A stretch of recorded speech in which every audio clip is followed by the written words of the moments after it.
but give me a countdown from, okay. Welcome to the Heartland Institute's 2021 Climate Reality Forum.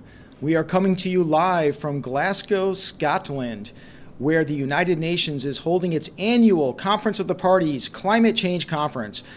This year, as is the case every year, this is the world's premier CO2 superspreader event.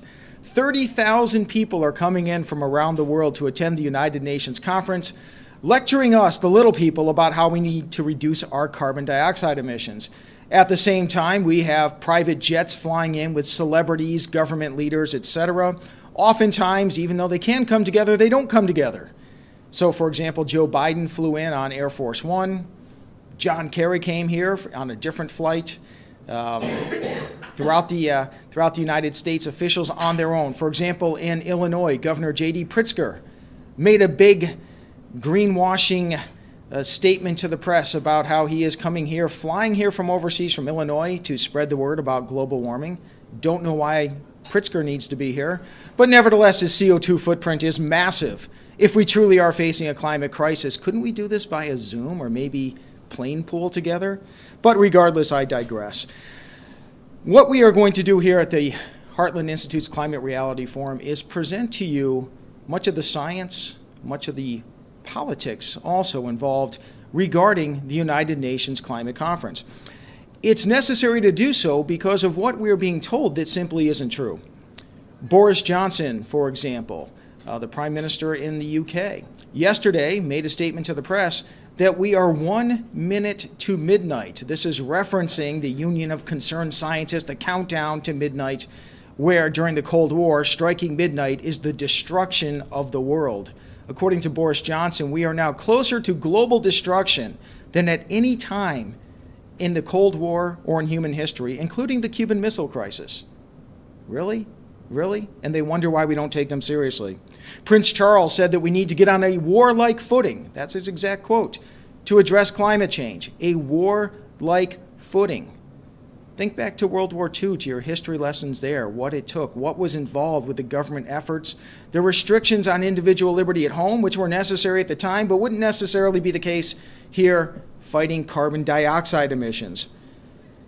And if we were really facing a climate crisis, well then of course we should do what it takes to address it. But this isn't about a climate crisis. It's not even about climate change or global warming. It's about something altogether different. This is about folks in the climate establishment, the government elites, looking for an opportunity and seizing an opportunity to take greater control of our lives and at their benefit.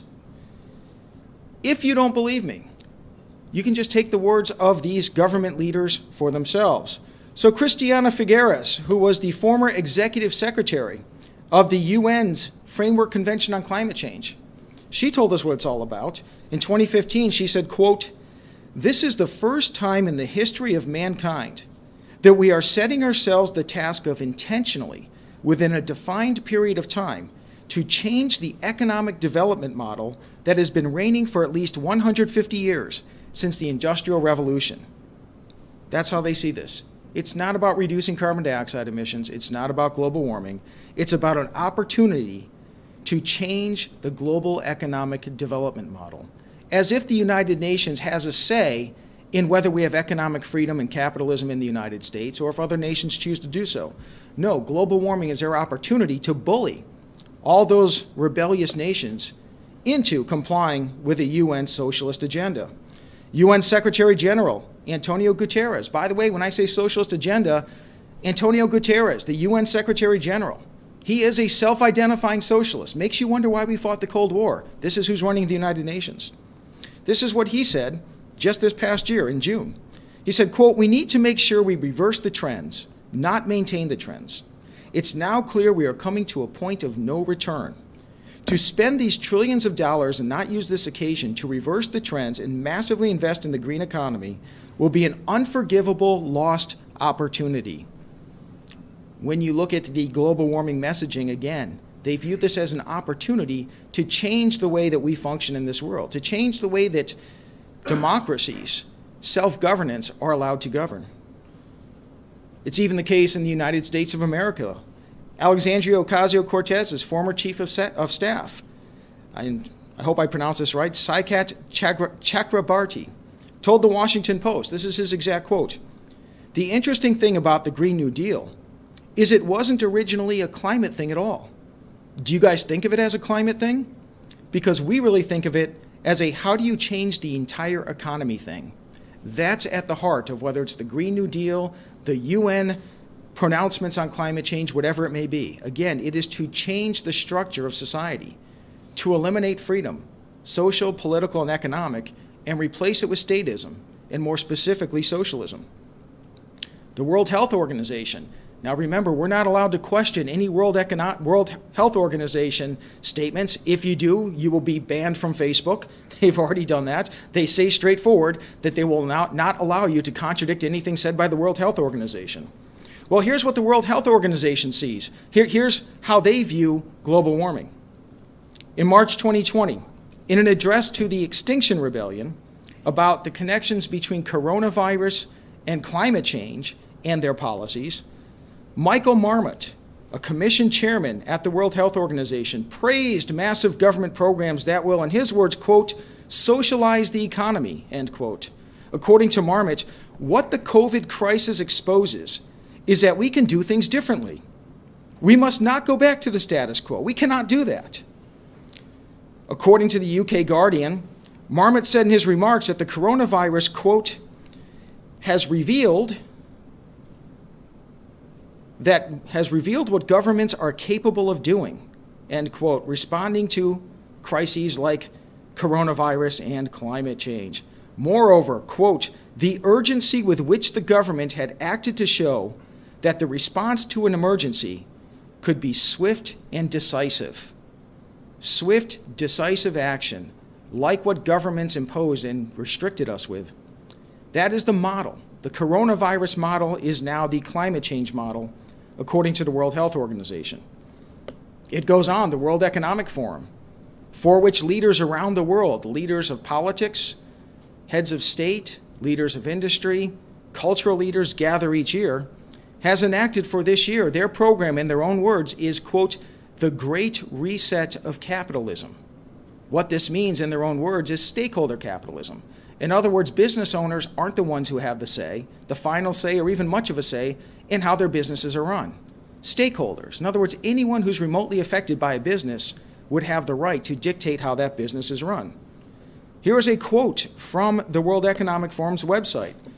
Quote, the changes we have already seen in response to COVID-19 prove that a reset of our economic and social foundations is possible. Another quote, to achieve a better outcome, the world must act jointly and swiftly to revamp all aspects of our societies and economies, from education to social contracts and working conditions. Every country and every industry, from oil and gas to tech, must be transformed. In short, we need a great reset of capitalism. The justification for this, according to the World Economic Forum, is climate change. Again, it's not about climate change. It's not about reducing emissions. It's about restructuring society the way that the statists and the socialists would like it to be. It's even the case in the UN propaganda leading up to this climate conference here in Glasgow. Many of you may have seen Frankie the Dinosaur, Freddy the Dinosaur, whatever his name is. According to a video produced by the UN, Frankie the Dinosaur comes into the UN General Assembly and lectures us, human beings, about causing our own extinction, as if we're dropping like flies, as if people are dying all over the place from global warming, as if the human race itself is in danger of extinction. Again, they wonder why we don't take them seriously anymore. Say things that make sense. If you're going to advocate a course of action, don't present some far-fetched, fanciful notion and then present it as if it's a foregone conclusion or science. It's simply not. We're not facing extinction. But it goes beyond Frankie the Dinosaur lecturing us about extinction. Frankie the Dinosaur also said that COVID is a, quote, great opportunity, end quote. That in the aftermath of COVID, we can now apply the lessons learned from government restricting our freedoms, government acting swiftly and decisively, and use climate change as an excuse to perpetuate that forever and ever and ever. Folks, COVID and its millions of deaths, It's not an opportunity. It's a tragedy. And socialism is not the answer to COVID. The global COVID pandemic was caused by socialism. Socialism is not the solution. Folks, at the Heartland Institute's Climate Reality Forum today and tomorrow, we are going to present the science. We're going to present what's really happening behind the scenes in policy and the motivations for this. Earlier this month, at our 14th International Conference on Climate Change, and you can see the presentations on video at heartland.org, we had dozens of scientists and economists and policy experts telling you what the truth really is. Here at the United Nations Climate Conference, you're not going to hear science. They're not going to present it. What you're going to get is a lot of backslapping, in the words of Greta Thunberg, a lot of blah, blah, blah. And ultimately, their goal is simply to take power away from you and give it to them. So thank you for being here today. We will be presenting today and tomorrow. And our first speaker is going to be Craig Rucker, who is the president of CFACT, the Committee for a Constructive Tomorrow.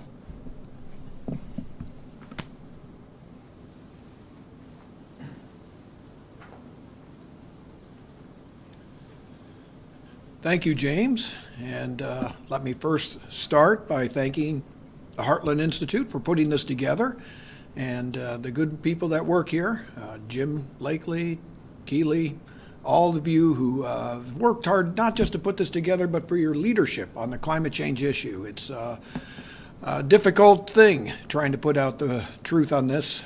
And you guys, I couldn't even imagine being in the battle without you. I represent a group called CFACT, the Committee for a Constructive Tomorrow, of which I am the president. And for those of you who don't know us, we've been around since 1985. It was founded by a gentleman who was a friend of mine named David Rothbard, now deceased. And it's a group that is dedicated, much like the Heartland Institute, to trying to tout free markets and sound science and things that we feel would be more constructive solutions to energy, environmental type issues. We have a board of academic and scientific advisors of about 50 strong. Some of them you might hear today speaking at this forum. We also have a number of different programs. We do testify before state legislatures, present lawsuits. We have a collegians program that works on America's college campuses. We also have what we consider to be a very robust climate skeptic website called climatedepot.com, which I'd invite all of you to check out if you have not heard or seen it yet. And we, of course, also, more to the point, have been very active in attending these types of UN meetings. This one marks probably about my 28th of these types of UN meetings I've been going to since the mid-1990s. Well, with that said, I will get on to my discussion today, which is framing the issues at COP26 and beyond. Well, if you were here right in the middle of Glasgow, it would seem as though this conference has gotten off just like many of the ones before it. It is absolutely freezing cold right now. Delegates are bundled up trying to get into the conference. We've come to term this the Gore Effect, which it typically is at every time it seems that there's a global warming conference of some sort. Weather turns south. But what you will hear also at every single conference is not just the complaints about the weather, but the dire warnings that the end is near. What we're going to be discussing here today, I tell you, is the most important issue facing humanity. For some of you, you might have thought it was immigration, or maybe how we're going to handle the threat with China or other things. But no, it's climate change. And why is that? Well, of course it's because the President of the United States, our President, says it is. Joe Biden calls climate change not the number 2, not the number 3, but the number 1 issue facing humanity. I'm seeing some skeptical faces maybe out there in the audience. Well, just yesterday he apologized to world leaders for Trump's exit from the Paris Accords. It is, in his mind, the most important thing. Okay, maybe that doesn't convince you just because the president believes it is. How about the inventor of the internet, the Nobel Prize winning, Academy Award winning Al Gore, who says climate change is the biggest challenge we've ever faced? Yep. No, I'm still seeing skeptical faces out there. Well, I actually had a chance to bump into Al Gore just yesterday. I can't show the full video, but he's all masked up right here.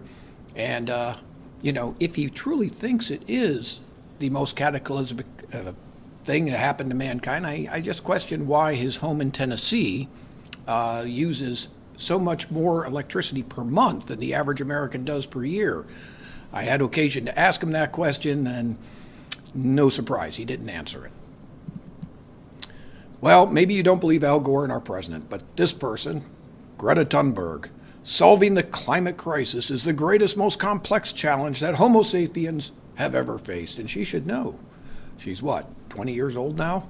And lived such a full life. She is clearly a source that knows that that's the case, right? I'm still seeing skepticism. Well, maybe you in the audience and watching this don't think climate change is the most pressing issue facing humanity, but they sure do. And they're not just worried about it, but they feel it needs to be solved now. Why is that? Because we're told by people like AOC we only have 12 years left to solve it before the apocalypse. Of course, she said that about 3 years ago, so I guess we only have, 9 years left. Then you have people like Prince Charles telling us that she's being a bit optimistic. In truth, we have only 18 months to solve it.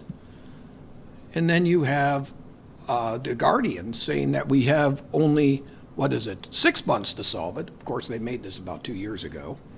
And then you have David Attenborough saying it's already too late. Nothing can be done. The end is come. So no matter what we do, we're going to die. So that concludes my talk for today. And I thank you. No, just joking. We actually will continue to discuss it. Since there's nothing that can be done, we may as well go home, right? No. In truth, the climate is not facing a dire apocalypse. You're going to hear from speakers after me that showcase that, in fact, the world is doing fine. But you are going to hear a lot of messaging here and a lot of key issues discussed. Among them, and the slogan that is used is called Keeping 1.5 Alive, as though the world can actually get together and governmentally dictate what the world's temperature is going to be in the future. And that is to stop the Earth from rising 1.5 degrees. That is kind of the mantra, the slogan of this particular conference, and it's parroted about and all over.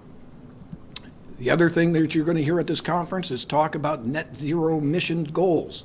And that's a real concerted effort to try to make sure that we don't put out more carbon dioxide than we take in, or even in fact, like the Economist magazine just put out this week, they actually want to push our economies to doing negative emissions goals. That is planting more trees and doing things to be able to suck up more CO2 than we actually emit.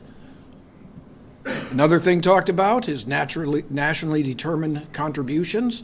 We have a number of countries out there that are demanding, particularly countries in the West like the United States and Western Europe, to be able to make sure that they reach their deadlines. Other countries like India and China, of course, are given kind of passes with distant, vague goals, such as by the year 2030, maybe capping their emissions, and by 2050 or 60, starting to reduce them many generations later.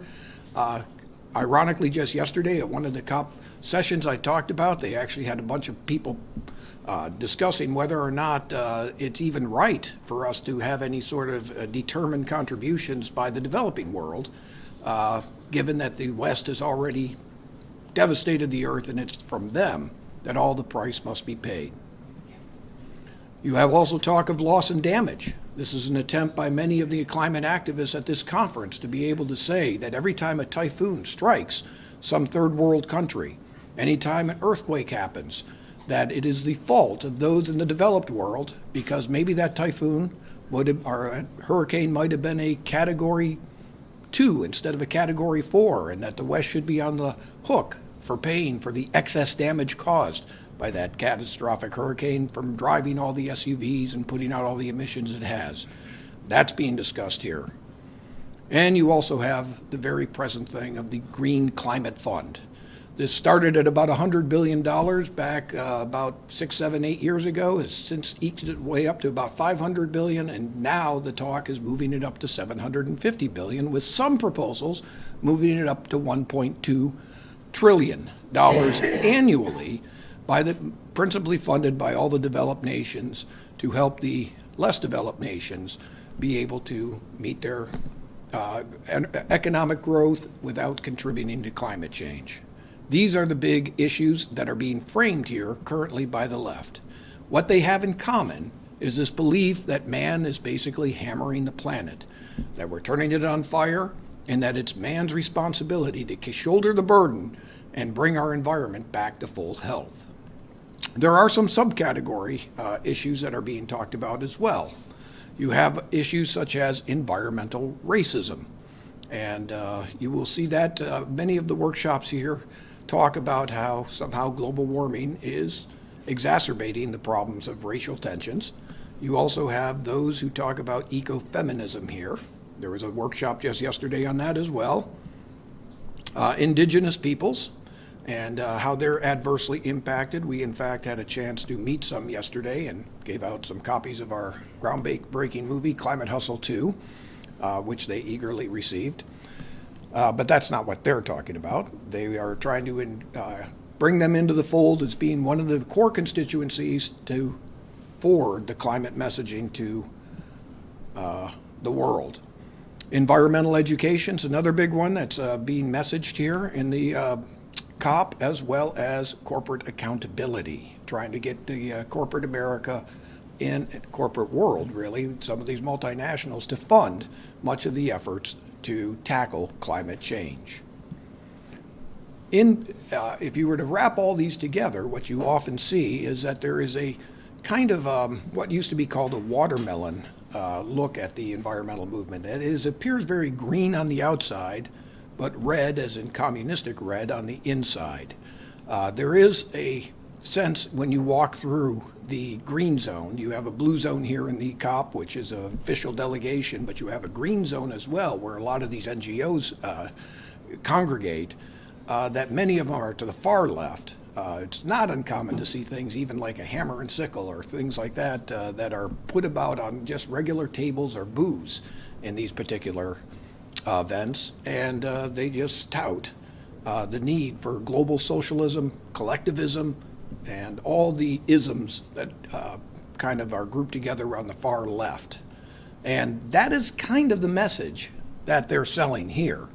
How do we oppose that? What is it that we, as people who are in the realist community, those of us who are trying to promote a different message, how do we make an impact when these are the things that are being discussed at this conference? Well, one of the things we've done at CFACT is we've been interjecting. You can't influence something that you're not part of. So we've always encouraged, and we've been, as I say, going to these things for about 30 years, but other groups have started to join in. And one of them that has been here for a little bit is the Heartland, but we also have the Competitive Enterprise Institute. You'll see some other free market and private policy organizations on the conservative or libertarian side starting to enter here. And we encourage them, if you're going to have an impact on any messaging, come here. And also applying the techniques to a degree of Saul Alinsky. That is, if we have the numbers, which we don't when we're surrounded by a bunch of leftists here, when you have numbers, you can parade them. That's what they do. But if you don't, you can at least stink up the place. And to our way of thinking, if we're going to frame the issues, one of the things we have to do is not necessarily take them head on all the time, but if you're going to go into a conference like this, try to maybe get the focus of attention to go on some issues of our choice. I thought the way that I'd handle this is actually give a couple real-world examples of how we were able to do this. And having gone to a bunch of these conferences, we've had some successes in derailing some of the agenda that they've done on the other side, and I thought I'd share them with you, kind of storytelling time.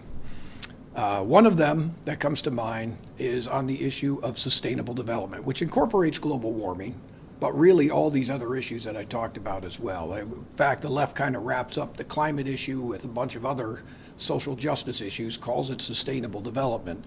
And one of those issues, of course, is even religion.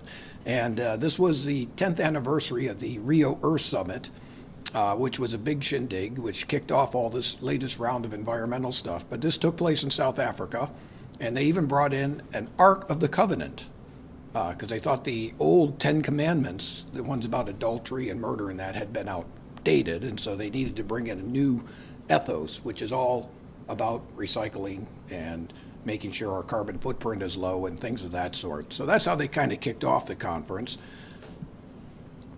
And we really had kind of a ragtag group of activists, collegians and others, to go into this big eco-fest and try and make a difference. What did we do? Well, what we did is we teamed up with some other partners on the ground. One of them was the Free Market Foundation of South Africa, headed by a guy named Leon Lowe.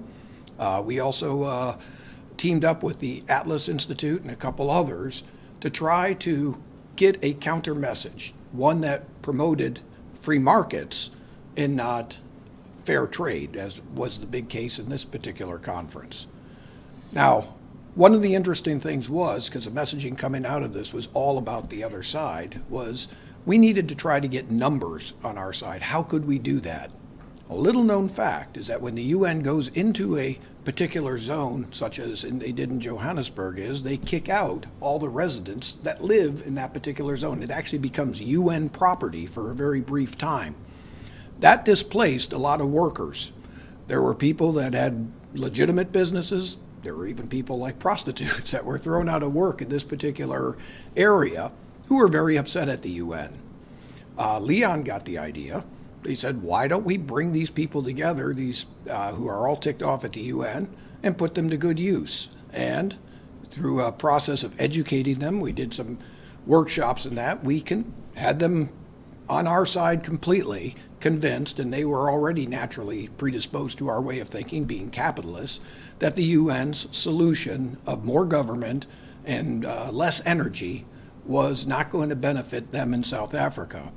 So our numbers went from that little gaggle that you saw at first to a huge crowd. We had hundreds and hundreds of people storm the UN conference in South Africa. This made news and was able to change the debate. One of the biggest things that came out of this particular conference was not anything that the left was trying to promote, but what our side was promoting, which was summed up in this one thing, Freedom 21, not Agenda 21.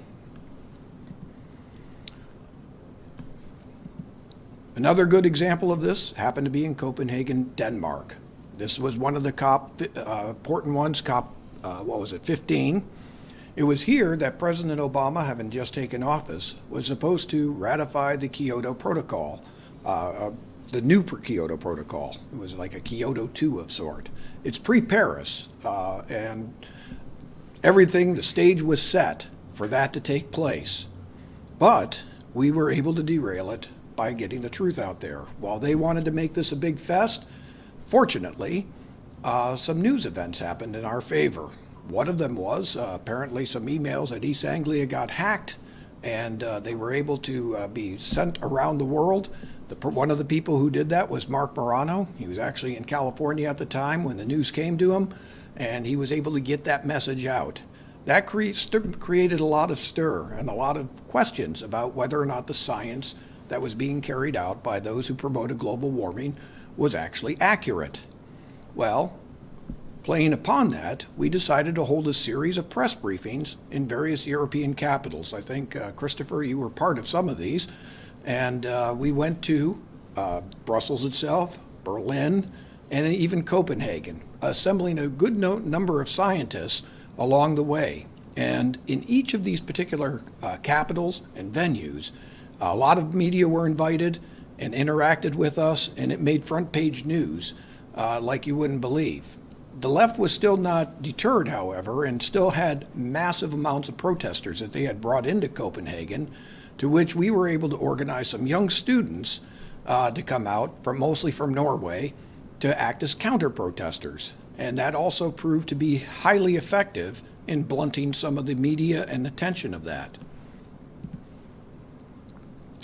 We were also able to do some theater. Greenpeace had been going around the to various European capitals, dropping banners off of various buildings, public buildings, business buildings, drawing attention to the need that we had to act now, get this treaty signed.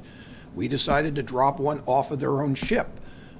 First, the Rainbow Warrior, and later we went alongside, first the Arctic Sunrise, and then secondly, the Rainbow Warrior.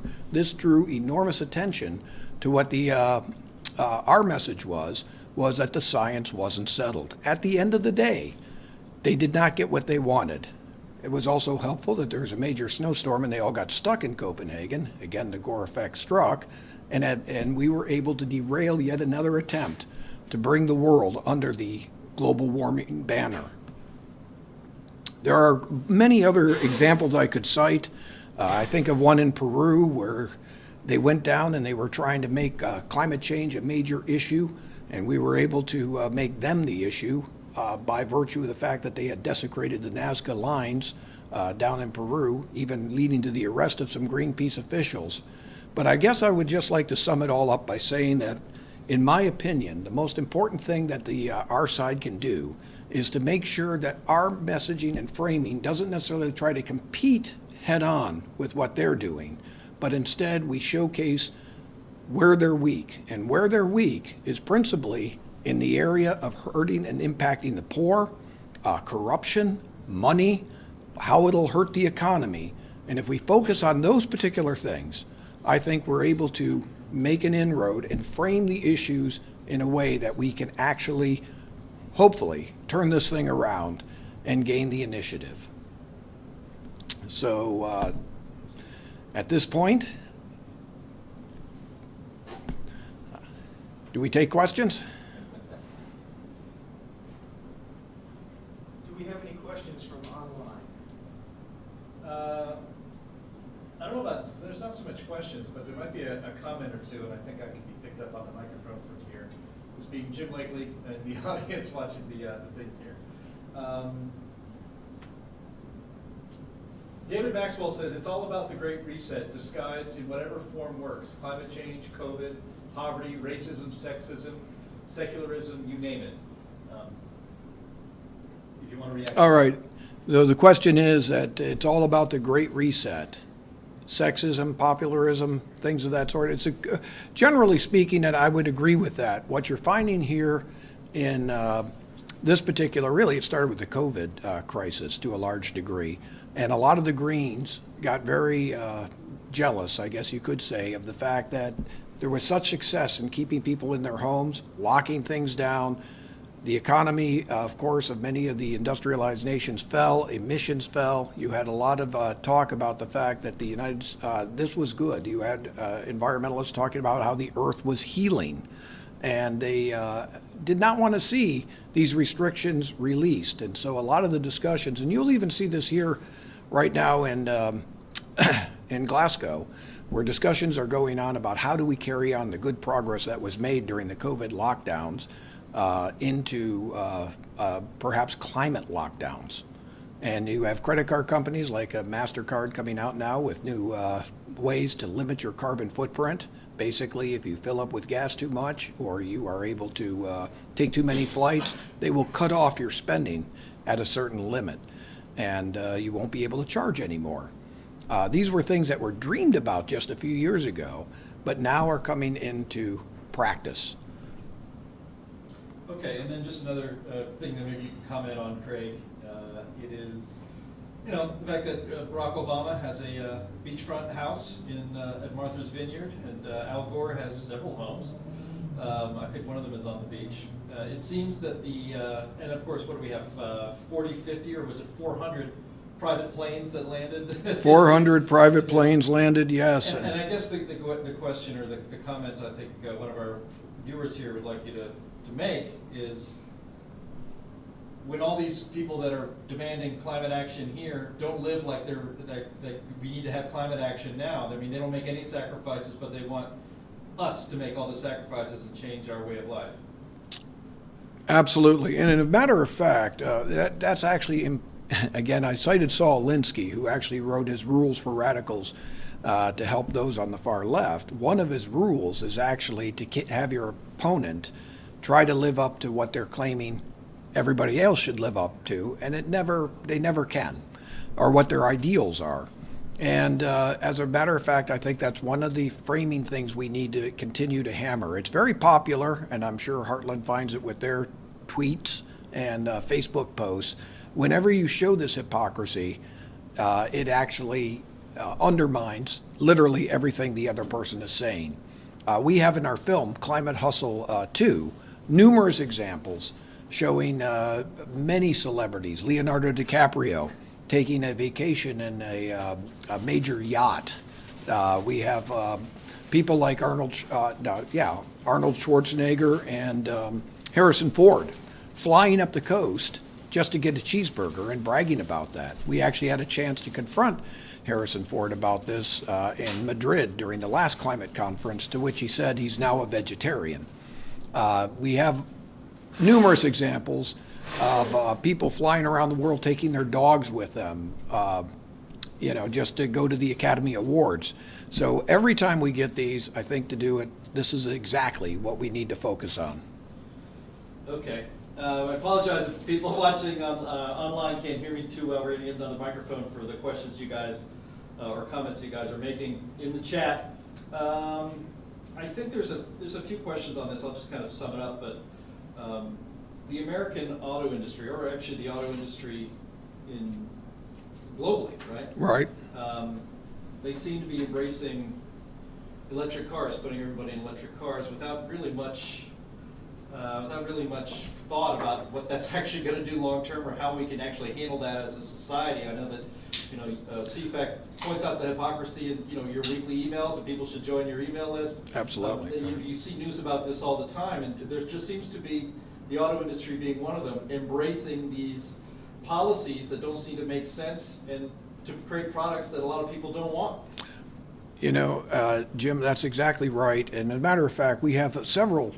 We put them out in the form of tweets and social media, which is another way to frame the issue, because I think our popular culture actually works a lot on social media.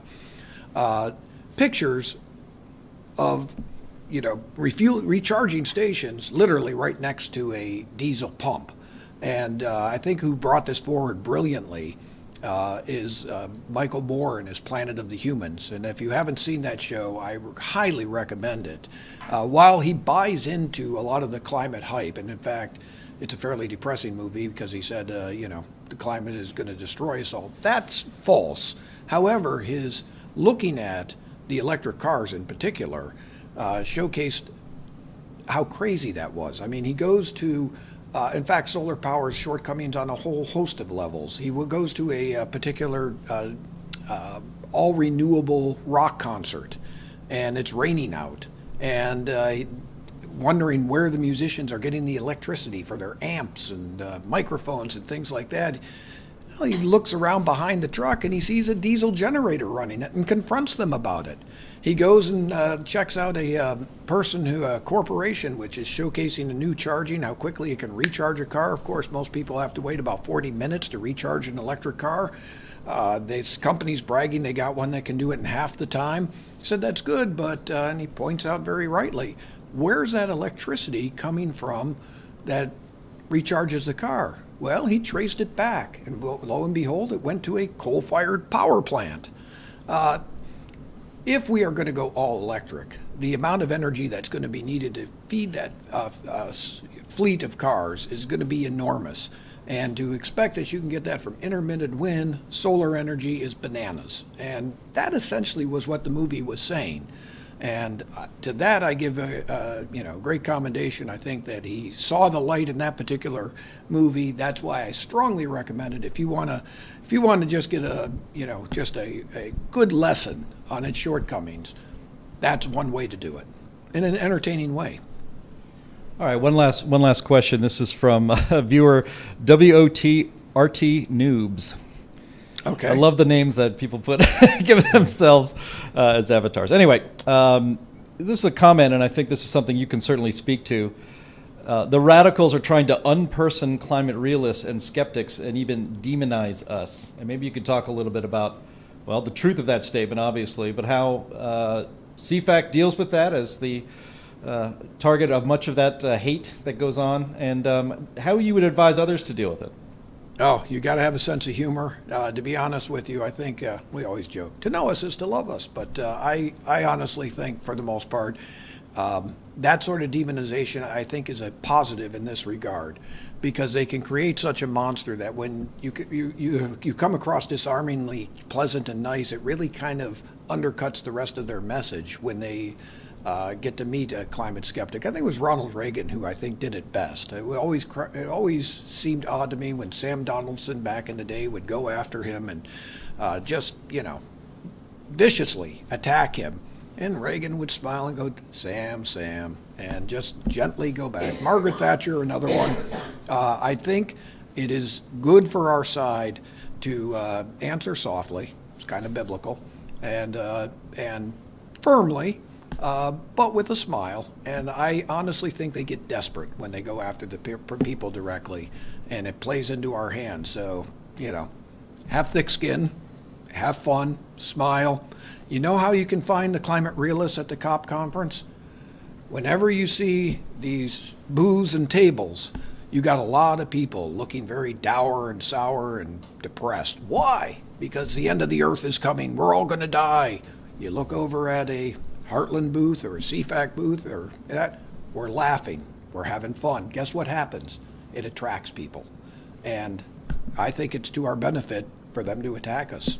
And keep it coming. And it's sad. I mean, it's hurtful at times, but you count those that you don't. You just make friends and plow through it, and I think good things will come. All right. Good job, Craig. Well, thank you so much, Craig. A few comments or observations come to mind. As was mentioned, 400 private jets flying into Glasgow for this conference. It tells you something. I mean, if this really is an existential crisis, the greatest threat to mankind in the history of mankind, 1 minute to midnight for the destruction of all civilization as we know it, don't you think folks could get together and hammer this out on Zoom? Can't we have these talks on Zoom? I mean, if this really is such an existential crisis, imagine the emissions that would have been saved via Zoom. And, I mean, think about it. They tell us that all the world's leaders are united in this, so it's not like they have to get together and argue and hammer out very intricate, complex details. And they tell us that this should be the new normal. Zoom should be the new normal for the rest of us. For small businesses, for large businesses, for personal relationships, family gatherings. Well, if virtual meetings and conversations are good enough for us, the little people, isn't it good enough for our world leaders? Or at the very least, couldn't these 400 private jets, the people flying them, couldn't they fly commercial first class? I mean, we're told over and over again that airplanes and airline travel are about the worst thing you can do for the planet. I mean, can they at least maybe fly first class rather than private jets, which exacerbates the asserted harm of air travel when you're flying your own jet there? Couldn't they choose to hold this United Nations climate conference in a nation that you didn't have to fly to an island nation to attend? Couldn't they host it in some more central continental location where people could take rail? We're told we're supposed to take trains and buses and mass transit everywhere. Can't they do it? The fact of the matter is it shows that this isn't about global warming. It isn't about climate science. It's about posturing. It's about political goals. As was noted, Barack Obama bought his home on the shore of Martha's Vineyard. Al Gore has a home right on the shoreline in Santa Barbara. If rising sea levels threaten to inundate our civilization, if we're going to get 5 to 10 feet of sea level rise this century, which the media will frequently report without any critical inquiry or comment, why would they be buying oceanfront property? Because they know it's a fraud. They know it's a delusion. They know the fact is we're not creating this climate crisis that they claim. One other note, I often see in the media or on these leftist climate blogs that they describe it as a conspiracy theory when we point out the reasons behind this climate crisis activism. What I presented earlier, those were direct quotes from the World Health Organization, from the World Economic Forum, from the United Nations itself. And there are many more out there. Go check on it. If it's a conspiracy theory to quote government actors at their own words for their own motivations, folks, these folks should not be given power and authority over our lives. That's why we're here. So also one final note, feel free to type in questions in the comments section. Comments, of course, but questions as well. We'll have a little time after each presentation to take questions. So we welcome that input, and our speakers do too. Interacting with viewers is even more enjoyable than giving our presentations. And with that, our next speaker is the head of policy for the Global Warming Policy Foundation. This is a UK organization. We're happy to be partnering today and tomorrow with climate realist organizations from around the world. Here's one from the UK, and our next speaker is Harry Wilkinson.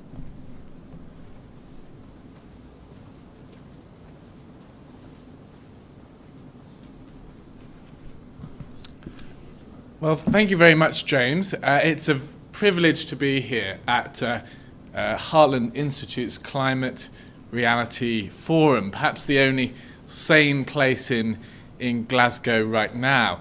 This is an extraordinary spectacle. What we're seeing is tens of thousands of people gathering, coming in their private jets and their chauffeur-driven cars. I was speaking to the taxi driver on the way here, and he was saying that they were actually not doing much business here at all, quite unlike what you would expect, because all of these delegates were being chauffeured around in their own chauffeur-driven cars. So I think that tells you everything you need to know about what kind of event this is. This is an event where people think that the rules don't apply for them.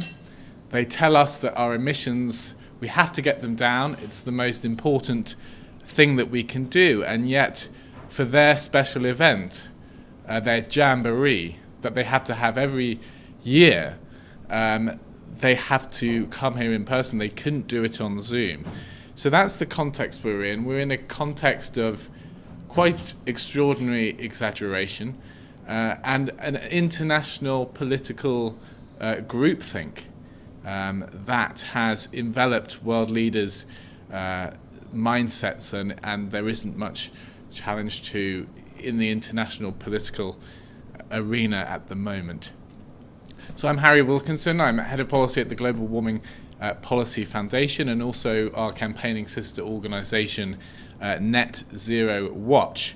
And I'm here to tell you a bit more about the British political context to this. Yes, there are many international issues here at play, but actually this specific COP26 conference, actually there's some important domestic narratives going on here as well, which I think feed in to the international political landscape, but also are quite important contextually to this specific conference that we're having right now. Now, the British political landscape was quite dominated by the European Union referendum for quite some time, and that negotiation process with the European Union took a long time to resolve itself and really dominated the British political landscape for a number of years.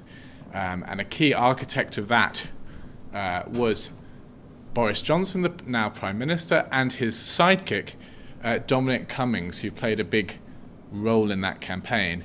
Now, Dominic Cummings was the key advisor to Boris Johnson, who delivered him his 2019 election victory.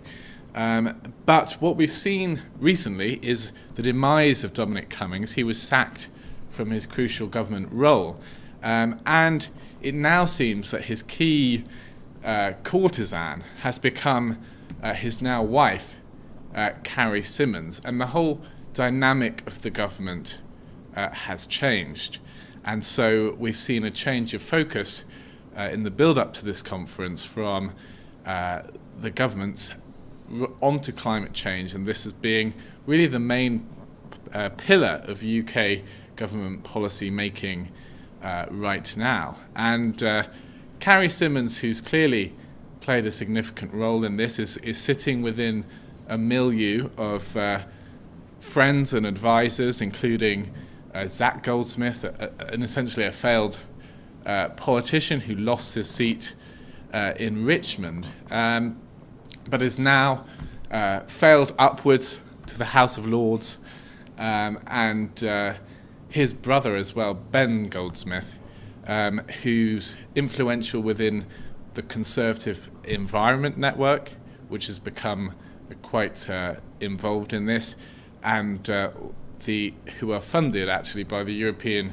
Climate Foundation. So there's a lot of money involved, there's a lot of vested interests here, and we're seeing a real shift to climate policy. Now, Boris has always been quite malleable. He's always sort of tried to seize the moment, and likes to see himself as a big political statement, a big political statesman who seizes the moment. And so he has chosen this climate conference to be his moment where he shapes the international political arena. Now, he really wants this to be a success, and so he's using the most exaggerated language to try and achieve that. He said it's 1 minute to midnight. Now, that language just a few years ago would have seemed extraordinary, and he would have pointed to the extraordinary progress of the Industrial Revolution as having changed people's lives for the better. And so for him now to be speaking about it being 1 minute to midnight, and so ignorantly of the actual wider developmental progress that we've seen over the past century since the Industrial Revolution, is quite a striking change. But it all sits within a context of sort of increasing hysteria in the media and amongst our political class here in the UK. Britain is, of course, the birthplace of Extinction Rebellion, who have actually become a worldwide alarmist political movement around the issue of climate change, and have become really important players in this debate. And even though through their protests they're actually putting off a lot of members of the public, their most recent instantiation has been a group called Insulate Britain, who have sat in roads, blocking highways, and actually stopping hospitals, getting patients to hospitals, and causing all sorts of misery. Now, that's been unpopular, but what it has achieved is an increasing hysteria that is rarely unchallenged. For example, one of the key founding members of Extinction Rebellion was a guy called Roger Hallam. Now, he went on an interview on our main public broadcaster, the BBC, and he claimed that billions of people were at risk from dying from climate change. Now, that's not, as we know, a statement that's supported by the science on climate change. It's a million miles away from what the scientists are actually saying. However, that went completely unchallenged on the BBC, and that's really reflective of a media landscape in the UK in which alarmist claims about climate change aren't actually challenged. And that's really sad. It's very narrowing. And we look to the US, where, albeit there is a polarized debate about this topic, you at least hear both sides of the argument. And while it's the Democrats and Joe Biden who are now in control in the White House, the great work of organizations like Heartland and CFACT have really sort of entrenched climate change realism and a rational response to climate change within the Republican Party in the States. And so we're very pleased to see that, but it also reminds us of what a challenging landscape that we have in the UK, where the political and media establishments are so united around climate change policies that will cause so much damage to our economy here in the UK. Now, a key instrument that was used to put legislative meat on the bones of the climate change agenda was the Climate Change Act. Now, this goes further than many other countries because it actually sets binding targets in UK law that the government has to try and achieve. And that overall target, which has now been upgraded from an original target of an 80% reduction in CO2 emissions by 2050 to a 100% reduction, or net zero. And so that's now part of the institutional landscape within the UK. And what that piece of legislation also did was to establish the Climate Change Committee, originally called the Committee on Climate Change. And this was an organisation that UK ministers who had been democratically elected nevertheless were forced to seek the advice of the Climate Change Committee, which became a nexus for green industrial groups to promote their interests and to ensure that they were represented to UK legislators. And the Mail on Sunday, through an excellent reporter called David Rose, has actually shone a light on some of the conflicts of interest there. For example, the chairman of that organisation, Lord Deben, has received hundreds of thousands of pounds from conflicted businesses who were involved in producing renewable energy through his family-run sustainability consultancy, Sandcroft. So this was an organisation that was supposed to be providing independent advice to government, but had nonetheless been taken over by vested interests. And once those interests had been exposed, the UK establishment didn't want to know about it. And that story was sort of conveniently looked over. And Lord Deben is, of course, still the chairman of the Committee on Climate Change and is here in Glasgow at the climate conference. And of course, the UK government has continued its crusade to promote net zero. And although it's not the policy that we would recommend, it's certainly one that you have to acknowledge the UK government has had some success in promoting other countries to adopt this extraordinarily expensive target. And we've seen in the build-up to COP, many countries also adopt a net zero target. Now, work that we've done at the Global Warming Policy Foundation is suggesting that this could cost the UK in excess of £3 trillion.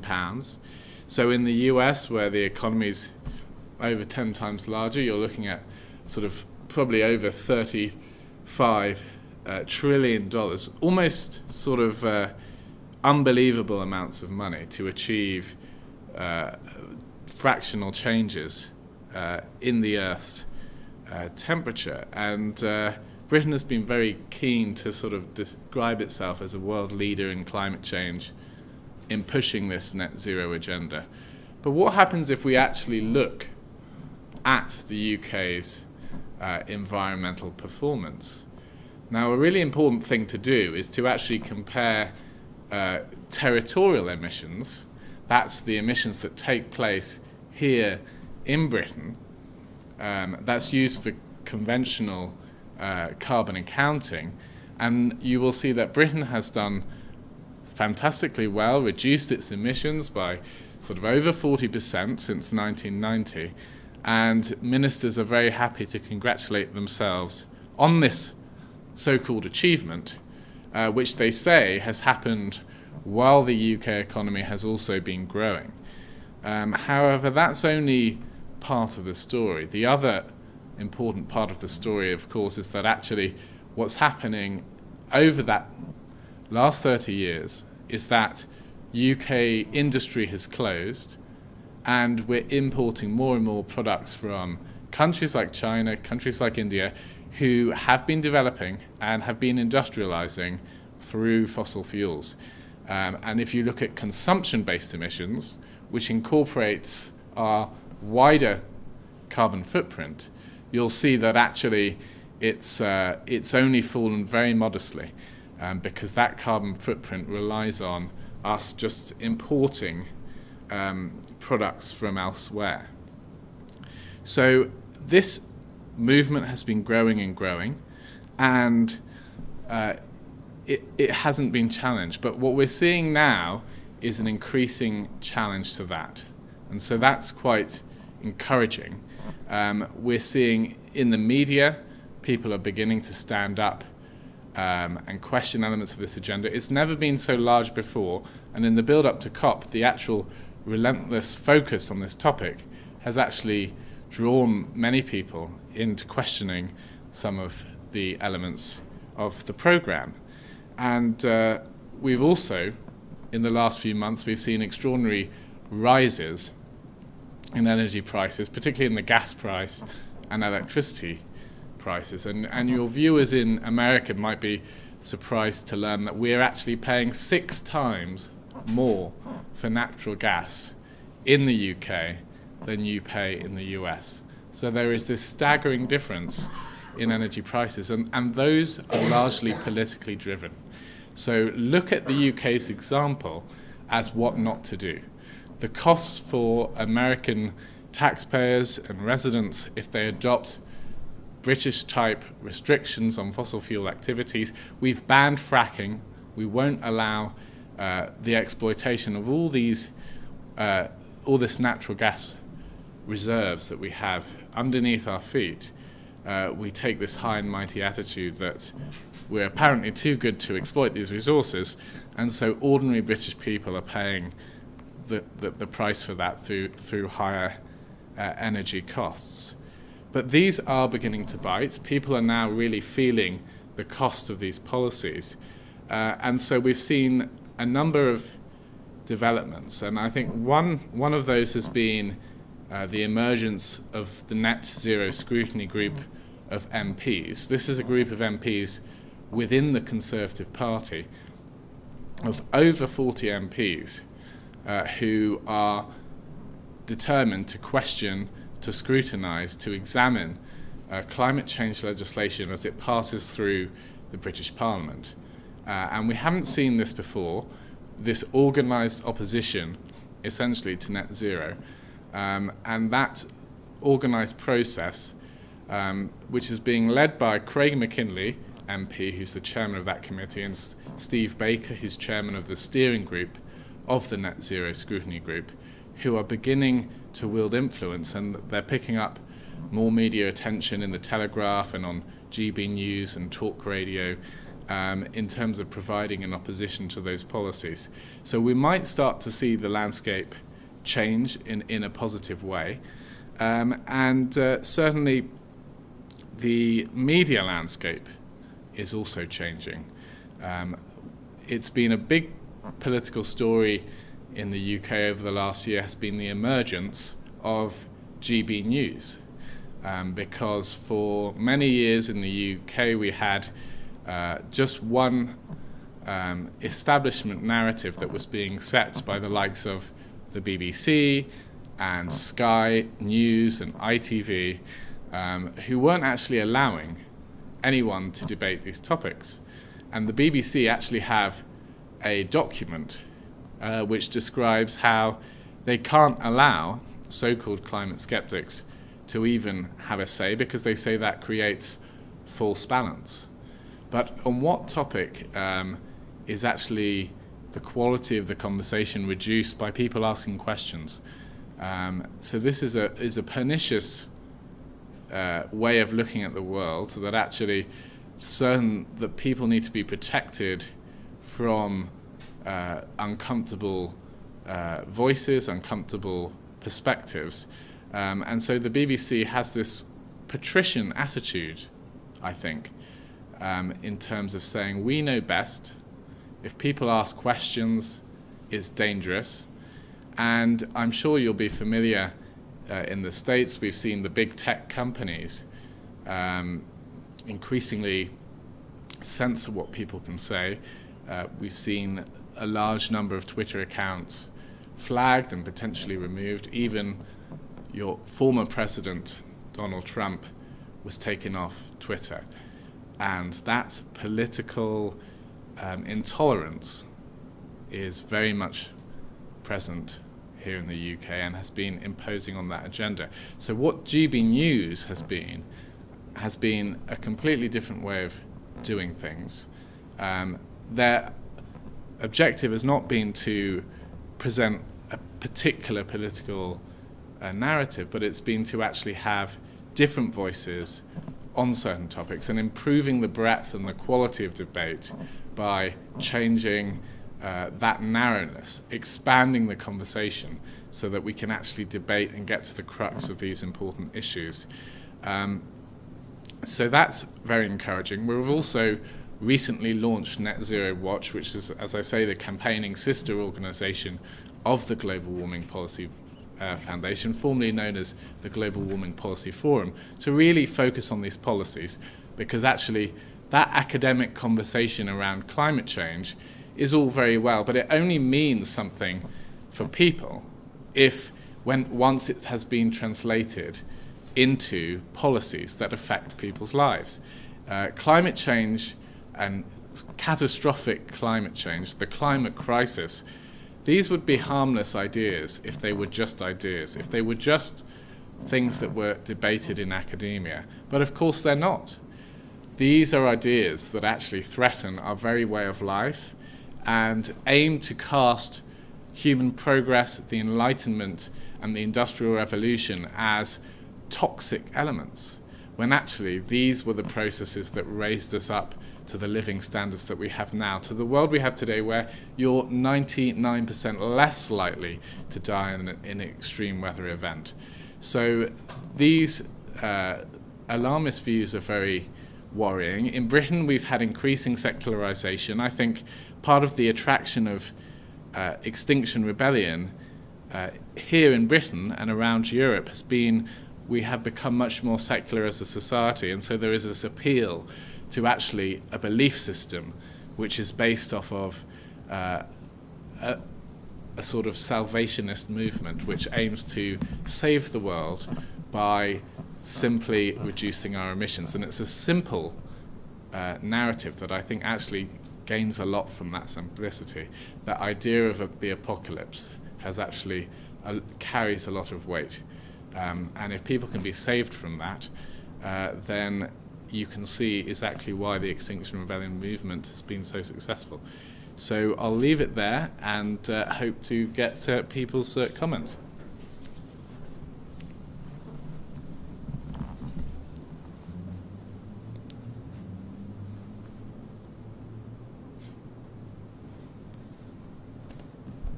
Yes, Harry, you will get comments. I needed you to go for another 15 seconds is all, so I can get back here. But we'll roll with it. Harry, you'll be happy to know that there's been a ton of engagement in the chat room, in the chat next to the feed on YouTube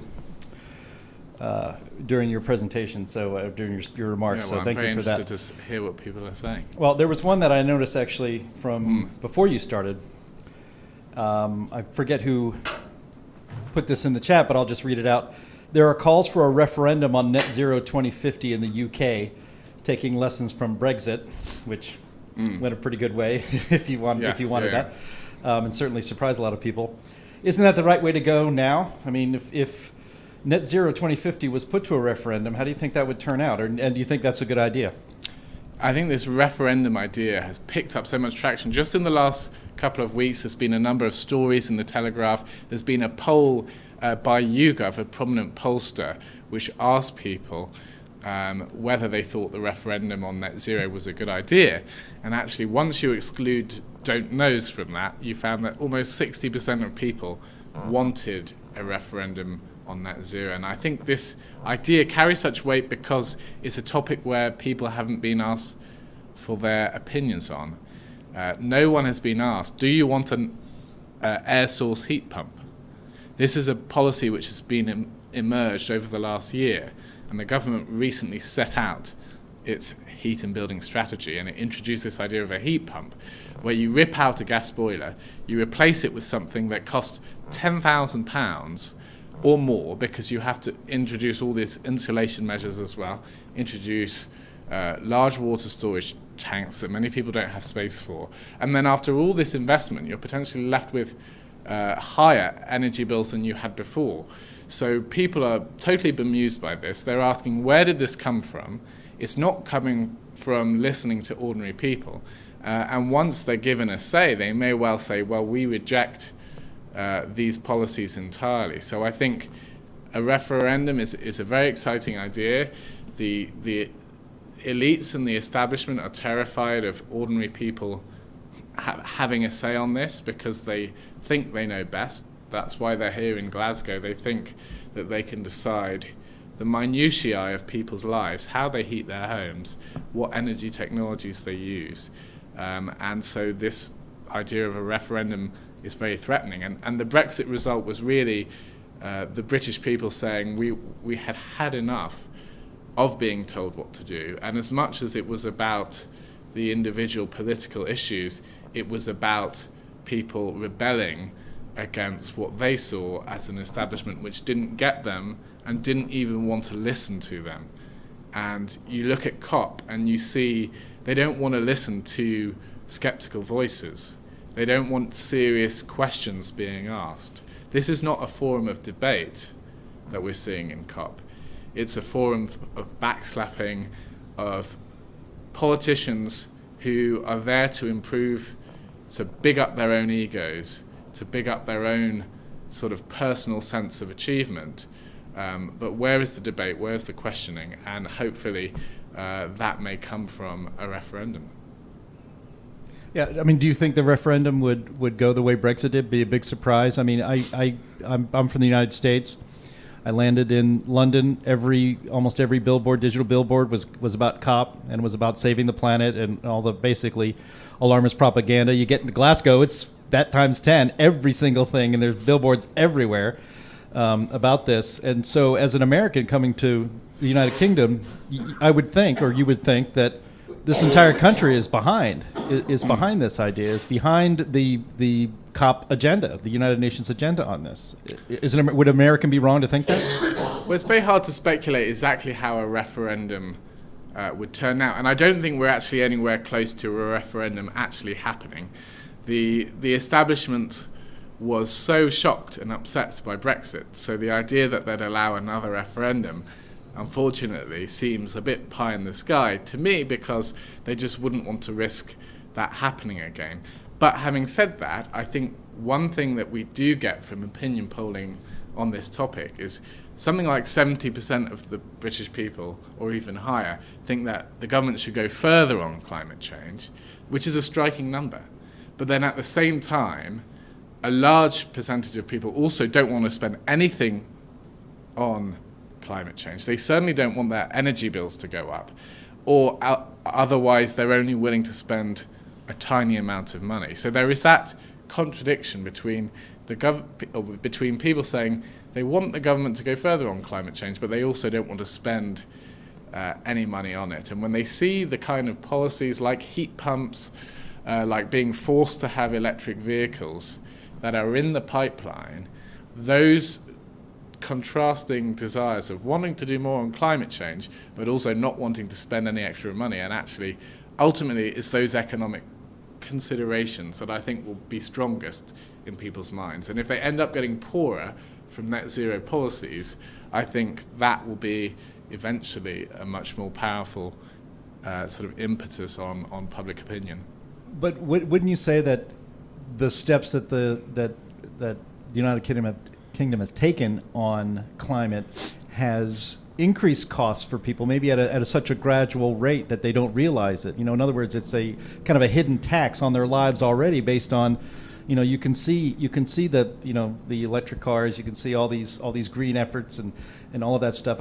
Is it the case that Britons have basically been slow boiled on this for a few years, a decade? It has almost been a form of hidden taxation that's been rising and rising. The most prominent climate change policy that we've had so far has been the subsidy of renewables, so wind and solar, in our electricity generation mix. Now that's happened from subsidies from people's energy bills. So it's a small levy at first, but that's rising and rising, and it's being levied on the energy bills themselves. So many people think that that's the companies, the energy companies, who are imposing these costs, when actually it's the government. The government is imposing these costs on people, and they've risen to about £10 billion a year now that people are facing in terms of bills through their energy bills that they're paying for wind and solar to subsidise them. But a lot of those costs also are going through business bills, so they're feeding through to higher prices in the shops. So they're not necessarily making that connection between government climate policy and the increased prices that they're seeing in the shops. But this inflation that we've been seeing recently, I think that when people's household budgets are stretched, that will really focus minds and will encourage politicians, hopefully, to look for areas where they can save money.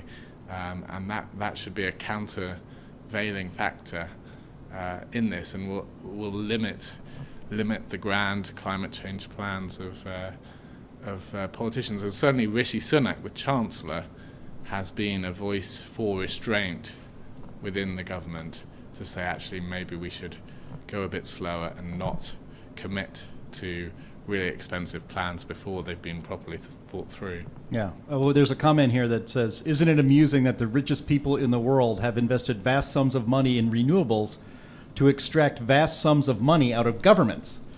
So the old fossil fuel investment, you're actually investing in extracting actual energy out of the earth, whereas now is like the whole renewables scam, if you want to call it that, is a way to get money out of government. It doesn't really do anything to improve the electrical grid, or certainly doesn't make energy any more affordable, but it does make these wealthy investors wealthier. Yeah, well, the tragic thing about a lot of these climate policies is they haven't actually even done that much to reduce emissions.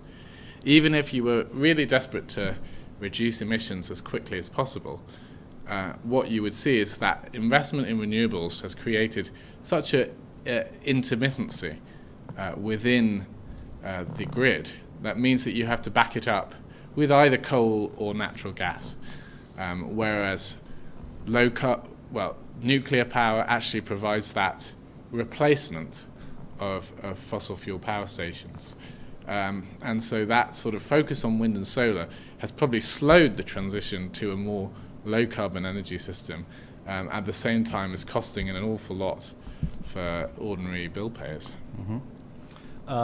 Did you see somebody comments here, the BBC drama The Trick was nothing more than alarmist lies that whitewashed the ClimateGate scandal.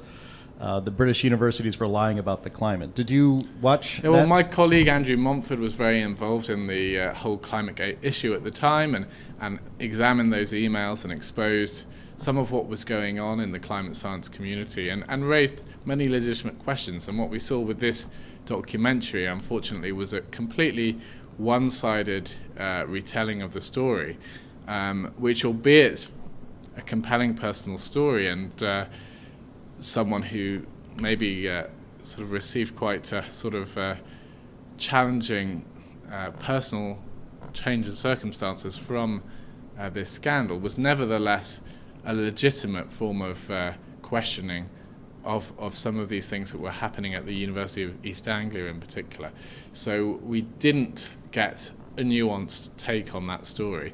What we did get was exactly as the commenter describes, complete one-sided whitewashing of the story, which I think misses out so many of the important details.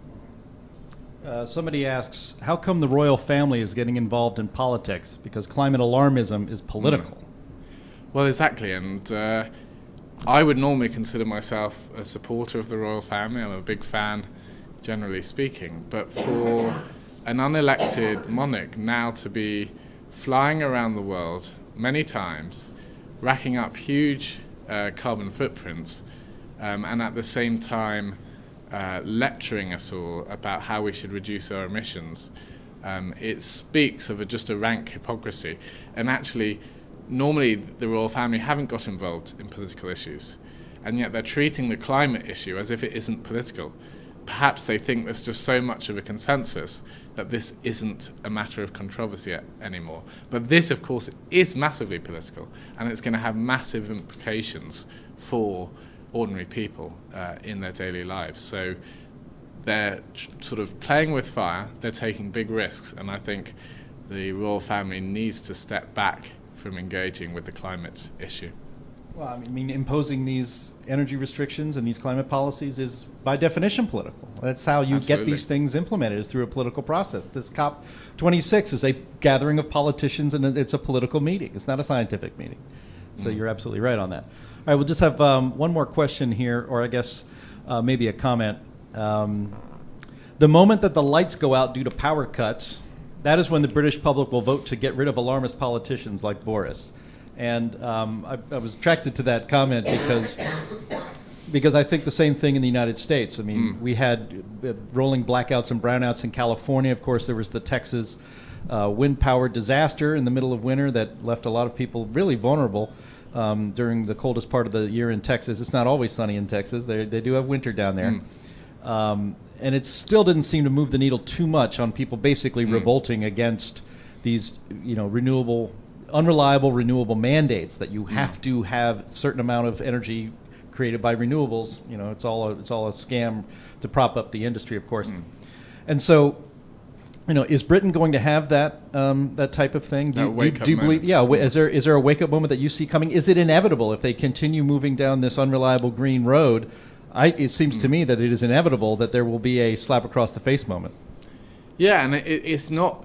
Maybe that would be through a blackout or some sort of other kind of event. Certainly the high prices that we've been seeing have the potential to be that wake-up moment when people just can't afford their energy bills anymore. But there is an increasing risk of blackouts. What the government does at the moment is just spend a lot of money on backup technology. So we have lots of diesel generators that are on standby. We have a couple of coal power stations that we can fire up in extremis if the margins get really tight. But these backup measures may prove insufficient, and that would be a really striking moment. It's very hard to predict whether that will actually happen because we're investing so much in backup measures. But all of those backup measures are essentially an implicit subsidy for renewables because the government likes to tell this untruth that the costs of sort of wind and solar are now so low that they're cheaper than fossil fuels. But actually, when you consider all the extra costs from backing this up and managing that intermittency and all the extra cables and infrastructure that you have to build to manage all of this extra wind and solar capacity, you actually see that the prices are way beyond what you pay with fossil fuels. And just one last thing, I almost don't want to ask it because you shouldn't ask a question you don't know the answer to. I saw on Twitter today, I didn't actually get a chance to watch the clip, but apparently an environmental reporter for the BBC confronted Boris on his climate policies, and Boris said something like, "Well, we can't completely abandon coal, and we're not going to do that." And I think John Kerry even said, and then that's right, Joe Biden is actually asking the American energy industry to increase its use and extraction and distribution of fossil fuels, especially with the winter coming up. And John Kerry said, well, if Joe Biden said that he wants them to ramp it up for the next 5 years, I'd have been upset. But he just said he just wants them to do it right now.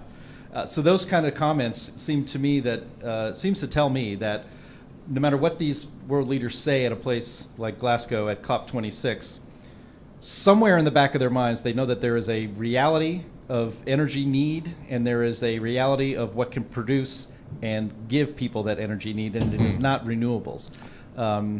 Is that too optimistic to think that way, or what do you make of those two comments by Biden and Boris Johnson? Well, Boris was being interviewed by a BBC correspondent about a potential coal mine that would have provided many jobs for people in Cumbria, in an area where they need skilled jobs.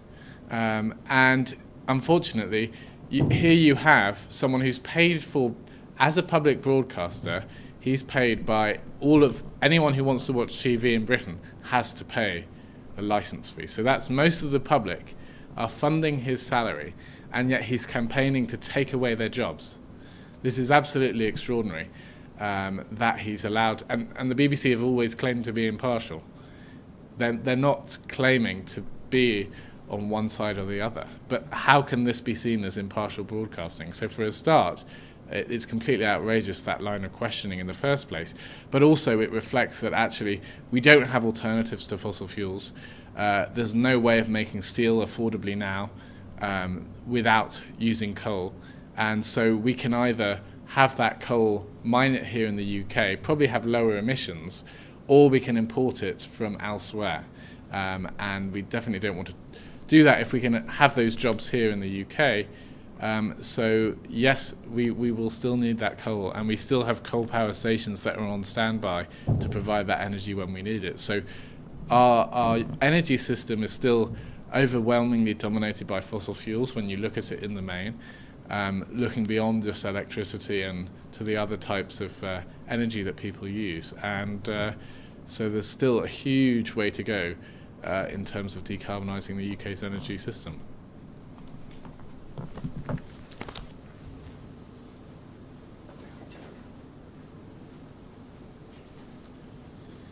Fantastic job, Harry. And out in the viewing audience, you can see why the Heartland Institute is so proud to work with the Global Warming Policy Foundation. Foundation or Forum, I'm sorry. Foundation and now Net Zero Watch. All right, so Foundation, I got it right. So many of our groups, we have so many very effective spokespersons for climate realism. Sometimes the exact title gives me a little, okay, is that right? But anyway, great job. Jim Lakely here, who is setting up the next presentation, he says that you shouldn't ask a question that you don't know the answer to. Certainly an effective trial attorney knows that to be true, especially if you're cross-examining a hostile witness. And of course, you should always know what your own witnesses are going to say in advance too. But that is very true in a legal context. And the reason is, if you don't know the answer, they may say something that ends up embarrassing yourself, your witness, or your case. But in this case, we welcome questions and present questions that we don't know the answer to, because quite frankly, Harry's not going to say anything that is not backed up by facts, by evidence. And that's what we're doing. We're searching for truth. At the Heartland Institute, we see quite clearly that we're not facing a climate crisis.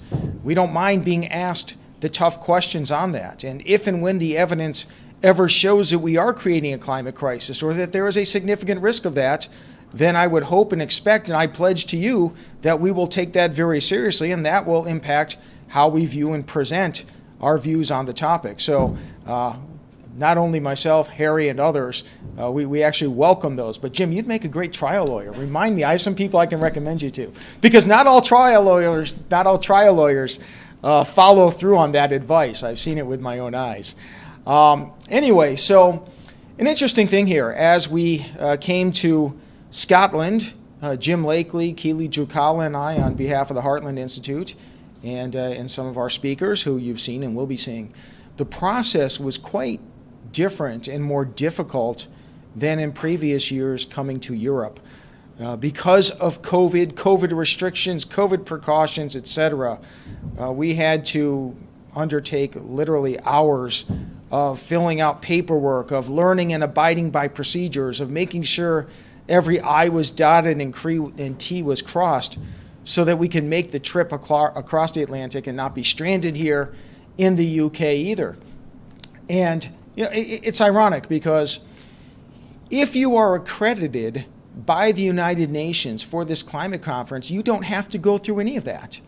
If you're here for any other reason, you effectively need to have taken the vaccine, or you are going to have to jump through all sorts of hoops and go face all sorts of obstacles, quarantines, filling out of paperwork, documentation, contact tracing, etc. But if you're affiliated with the United Nations, if you are part of their power structure, their climate power structure, you don't have to do any of that. You just present your accreditation and you're in. And it's ironic, because if COVID is such an existential threat, and to be sure, COVID has cost millions of lives around the world, then you would think that you would take it seriously for all people. There wouldn't be political exemptions given or climate advocacy exemptions given.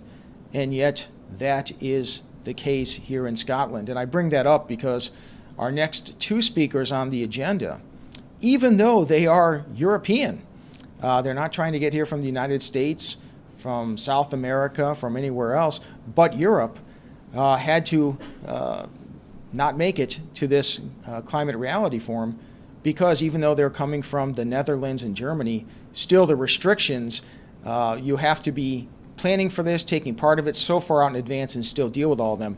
It just made it impracticable for them to be here.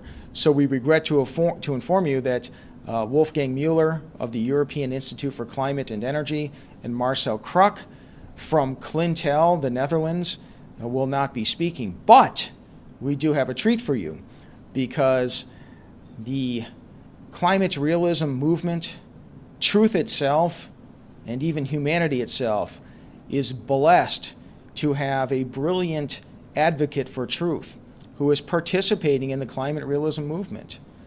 Lord Christopher Monckton, 3rd Viscount Monckton of Brenchley, has been one of humanity's most brilliant minds and effective advocates for truth and for sound public policy dating back decades. He was an advisor to Margaret Thatcher here in the UK. And since those days, he has immersed himself in a variety of topics, including the science, the economics, the policy implications of global warming. And we are very fortunate to have his attention and dedication to truth regarding the global warming debate. So Lord Monckton had prepared to give a presentation here. We had it scheduled for tomorrow, but Lord Monckton is an accomplished speaker, has given many presentations on global warming related topics, and is willing and able to step up and give a second talk. So he will be giving a talk between today and tomorrow. He'll be giving one on the science and another one on economics and public policy. So with that, I am very pleased to introduce to you Lord Christopher Monckton.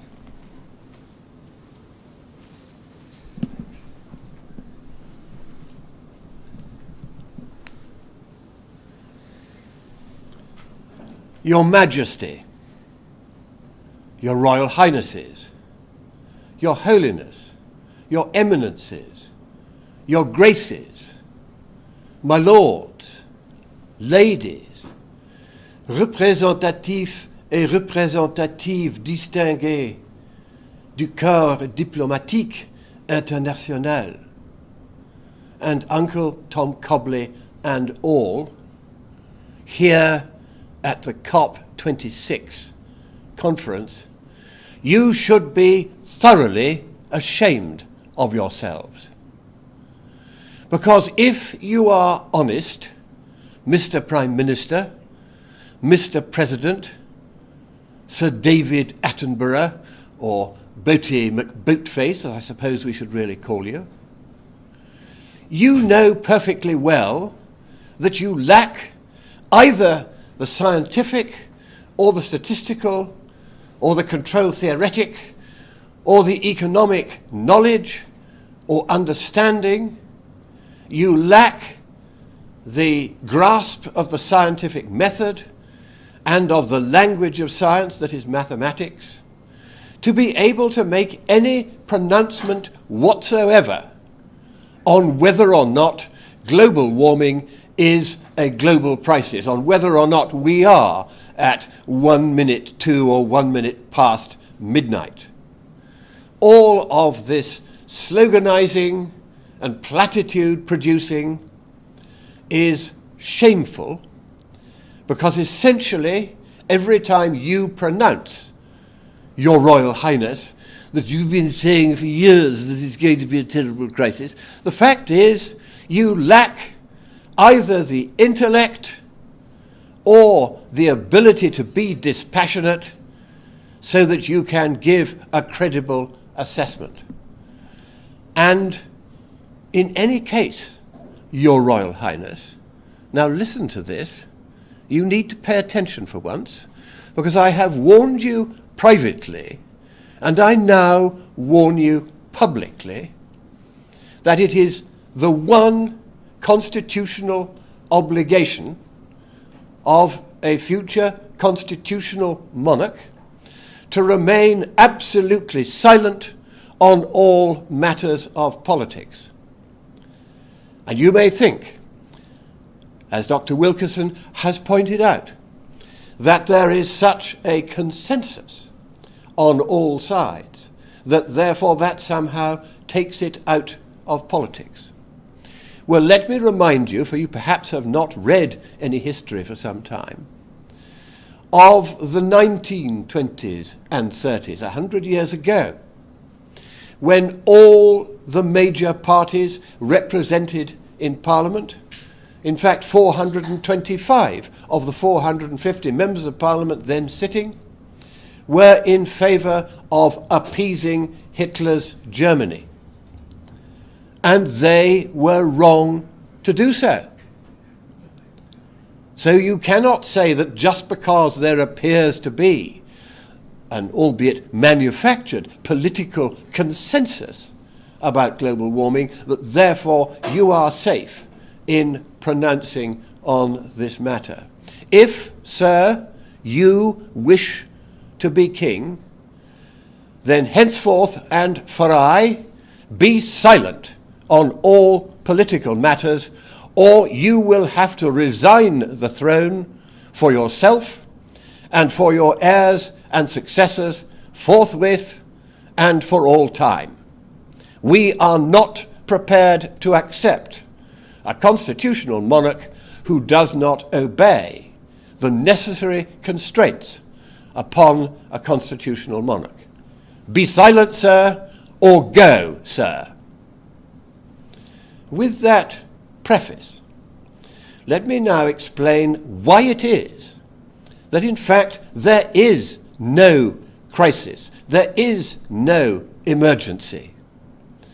You might start by saying that if the best that this conference can do to produce the imagined emergency and to justify it is to go to children of the Balilla, of the Hitler Youth, of the Komsomol, of the Young Communist League, and get them, babes and sucklings, to tell us the science of global warming. Well, come off it. The working people of Britain and of the other countries of the West, against whom this policy of shutting down our economies in the specious name of saving the planet, the working people are fed up to the back teeth with all of this drivel. And the only reason why the trade unions have not spoken out as they should have done on behalf of the interests of their workers is because they have for decades been fatally compromised by their close association with the very communist powers from whom this global nonsense sprang and by whom it is fostered and festered by large amounts of money and influence. So it is time then to take a more objective, a more dispassionate look at whether or not there is a climate emergency. And in order to do this, we are going to look at a series of errors perpetrated by those peddling this nonsense, errors so obvious that I shall be able to explain them even to you, the delegates at COP26, compromised though you are by your lack of knowledge of anything to do with climate science or any form of science or mathematics. Because the points I'm going to put to you are elementary.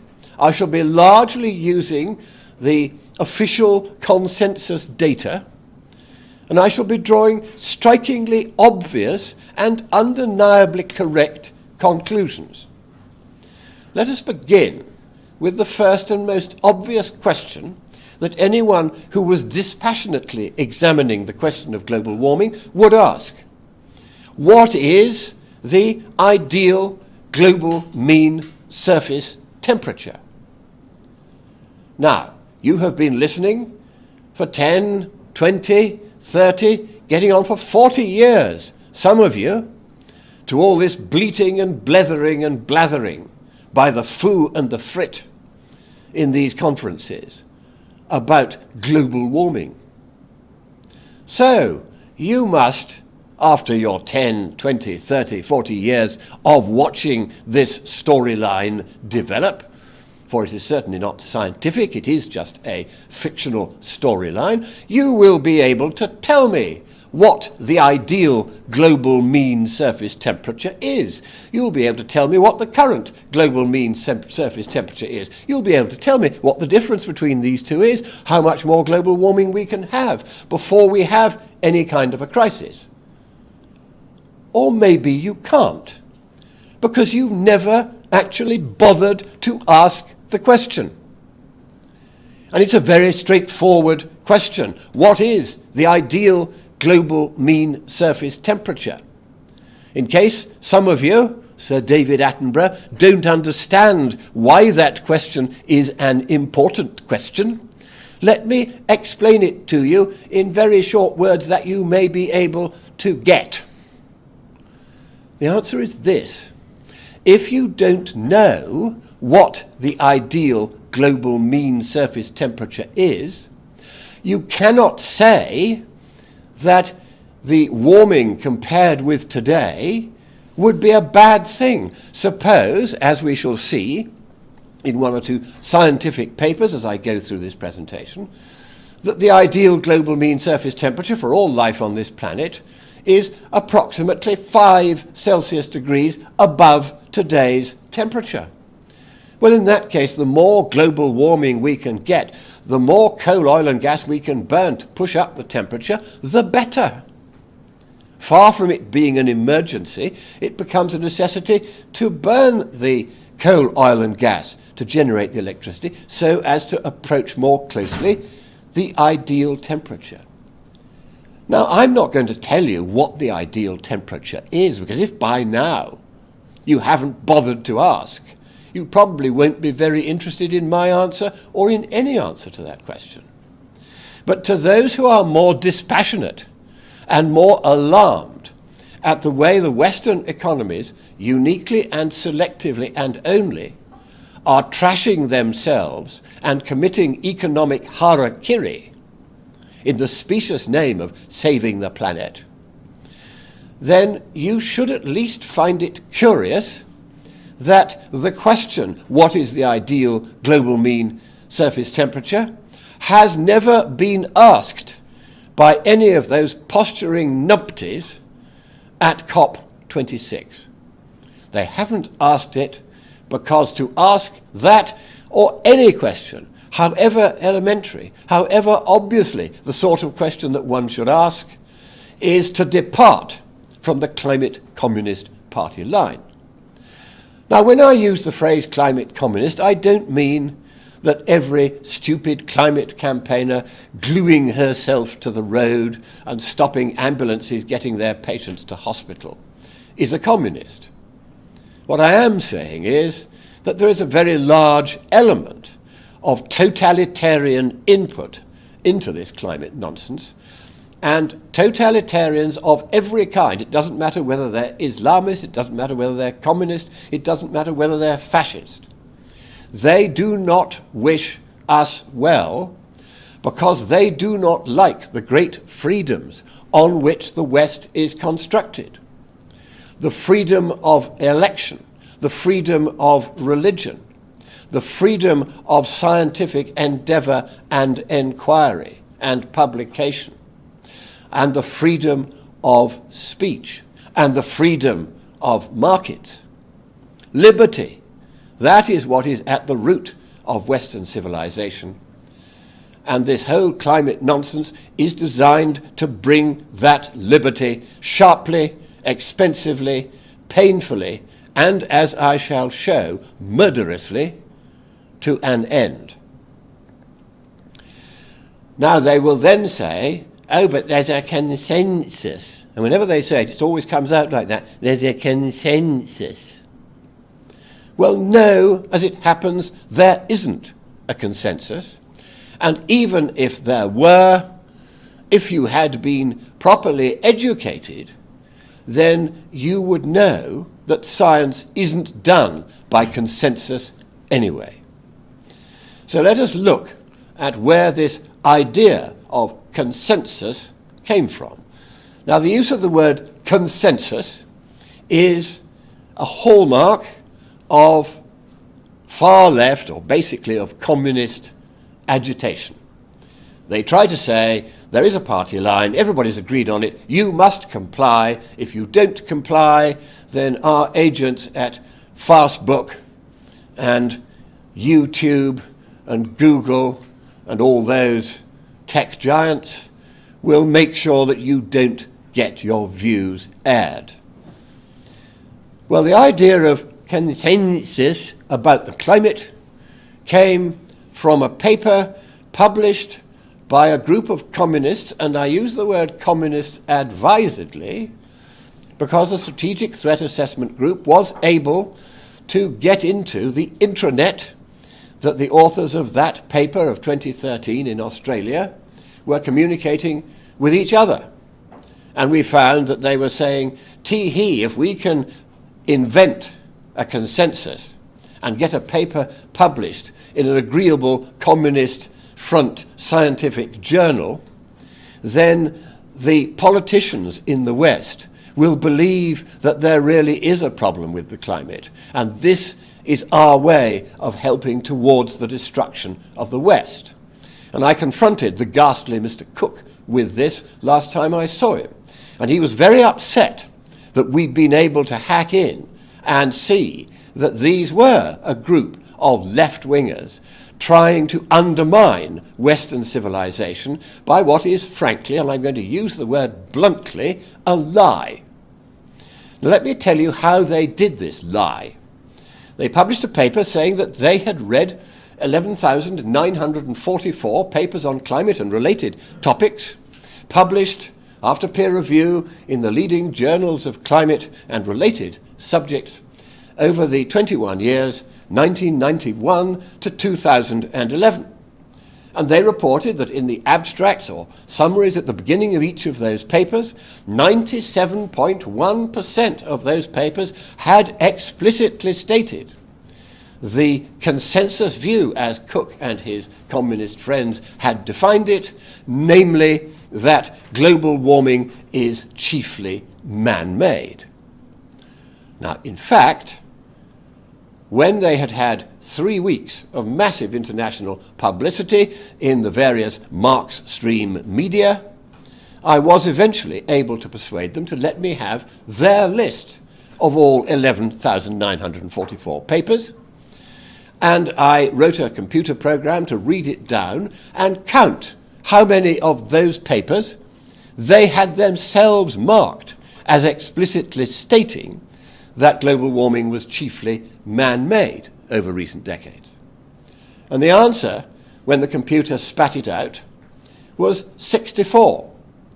Not 640, not 6,400, not 64,000 out of 11,944. No, 64 papers they had themselves marked as saying that the global warming is chiefly man-made. When we read those papers, we found that only 41 of the 64 had actually stated what Cook et al. Had said they had stated. So the true figure for this much vaunted consensus on the basis of which, Prime Minister, you gibber futilely about 1 minute to midnight, is actually a 0.3% consensus, which was fraudulently, and I use that word advisedly for a reason I'm going to explain in a moment, presented, or rather misrepresented, in that paper as 97.1%.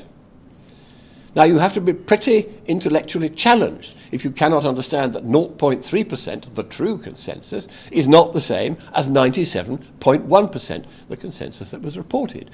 How do I know that this was fraudulent? Because a citizen of Queensland, having heard that there was this disparity, perhaps the largest in the history of science, between what had actually been found by the researchers and what they had reported, he tried complaining to their university and got nowhere, because the universities are also largely in the hands of communists now.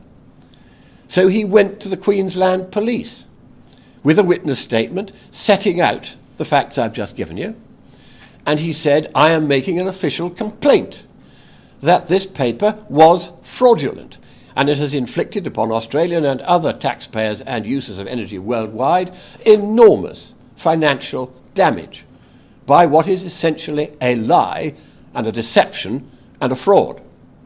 And the Queensland Police investigated, and they found that a deception had indeed occurred, but there was then a socialist government in Australia, and it forbade the police to do anything more about it. So that is what we're up against, open manipulation of data. And all I did was to get a computer to read down the Commodore Limited file and add up the figures as I've just given them to you. Well, then, of course, you may have heard of another communist journalist, this time from our communist daily newspaper, The Guardian. And again, I use the word communist advisedly because The Guardian is a communist newspaper. Get over it. And Mr. Linus has produced another paper carrying forward the work of Cook et al. From 2011 until the present, reading a whole lot of other papers and saying the consensus that global warming is man-made, or chiefly man-made, is now 99.9%. Well, here's the thing. We have no idea how much global warming is attributable to us and how much to natural processes. We cannot say for certain that it is mostly down to us. We can say some of it probably, possibly is. That is as far as any true and legitimate scientist would presume to go. But of course there's also a bait and switch behind all this, because what these papers didn't do was to ask the scientists, do your papers say that this global warming is going to be dangerous? Because then you'd have found an even smaller percentage than 0.3%. Because it isn't dangerous, as you have already seen. The deaths from adverse weather have been falling for a century. So the one thing we know is that warmer weather isn't a bad idea. But they pretend that we caused most of it when they know perfectly well we can't say that for certain.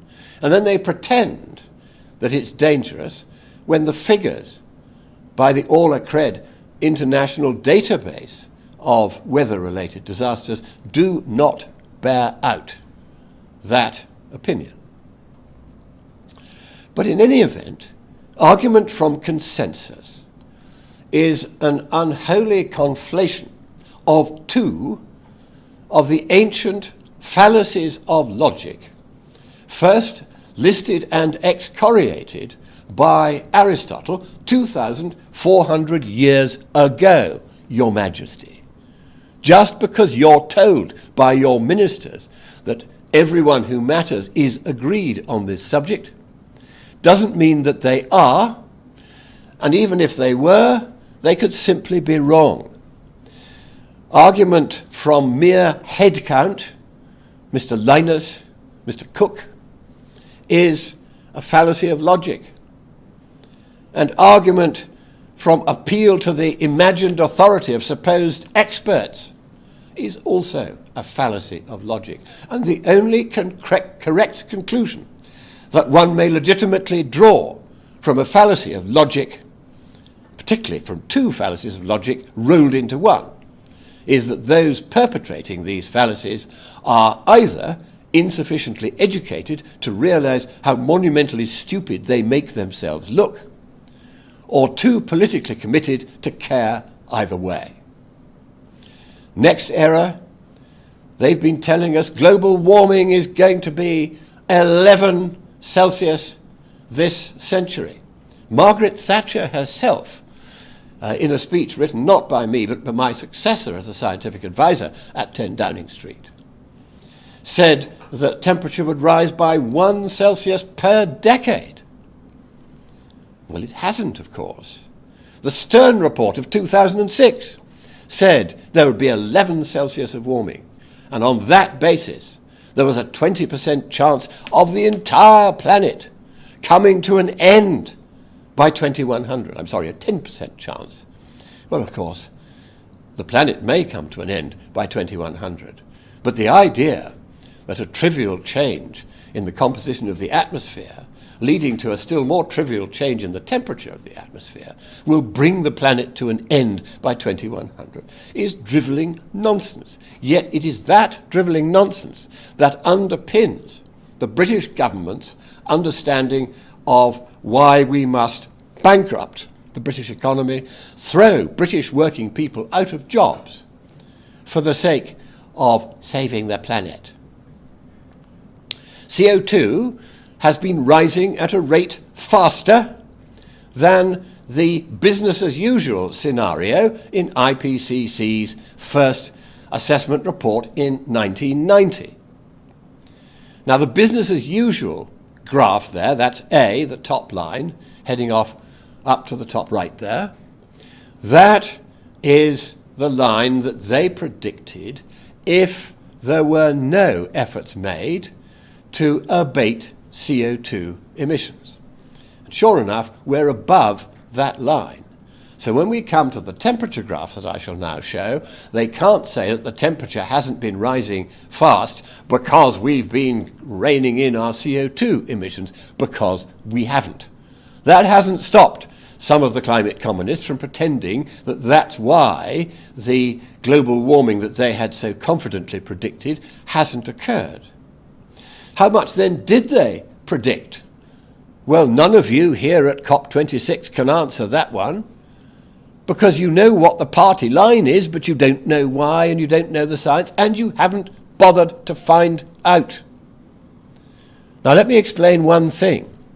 In the law of the United Kingdom, if you make a statement knowing that that statement is false, and you do so either to profit yourself or to cause loss to others, then you commit a fraud. It is a lie for profit or for causing loss. But you are equally guilty of fraud in the law of the United Kingdom if you say that you know something to be true when, and let us be honest, delegates at COP26, most of you, in fact nearly all of you, haven't the faintest idea whether what you are saying about the supposed climate emergency is true. You know that it is fashionable. You know that if you don't toe the party line, you can't get in. Those corporations and individuals who wanted to go and put the other point of view were told by the UN that they would not be welcome, because the UN is not a democratic organization. Like all the other supranational, international organizations, it is unelected, and every time power is transferred from elected hands here to unelected hands somewhere else, democracy dies a little. And on this subject of the climate, democracy is dying a lot, and it may not survive unless we, the people, stand up against you, the governing class, because you are guilty of a trahison d'éclair, a treason by the governing class against and a betrayal of the working people who depend upon you for wise counsel and sensible decisions, rather than the peddling of a comfortable but wildly erroneous party line. So IPCC predicted 0.34 Celsius per decade equivalent between 1990 and 2030. We're 3/4 of the way through that, so let's see how we're getting on, shall we? It's actually 0.14 Celsius per decade, not 0.34. It's 60% less than what they confidently predicted in IPCC 1990. And in case you want to quibble about whether they predicted or projected, the word they used was predicted. Get over it. And the observed warming since 1945, since the end of the Second World War, 0.11 Celsius per decade. There it is. All you have to do is plot the data.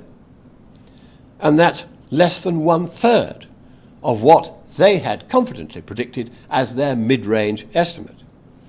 And here we can see why.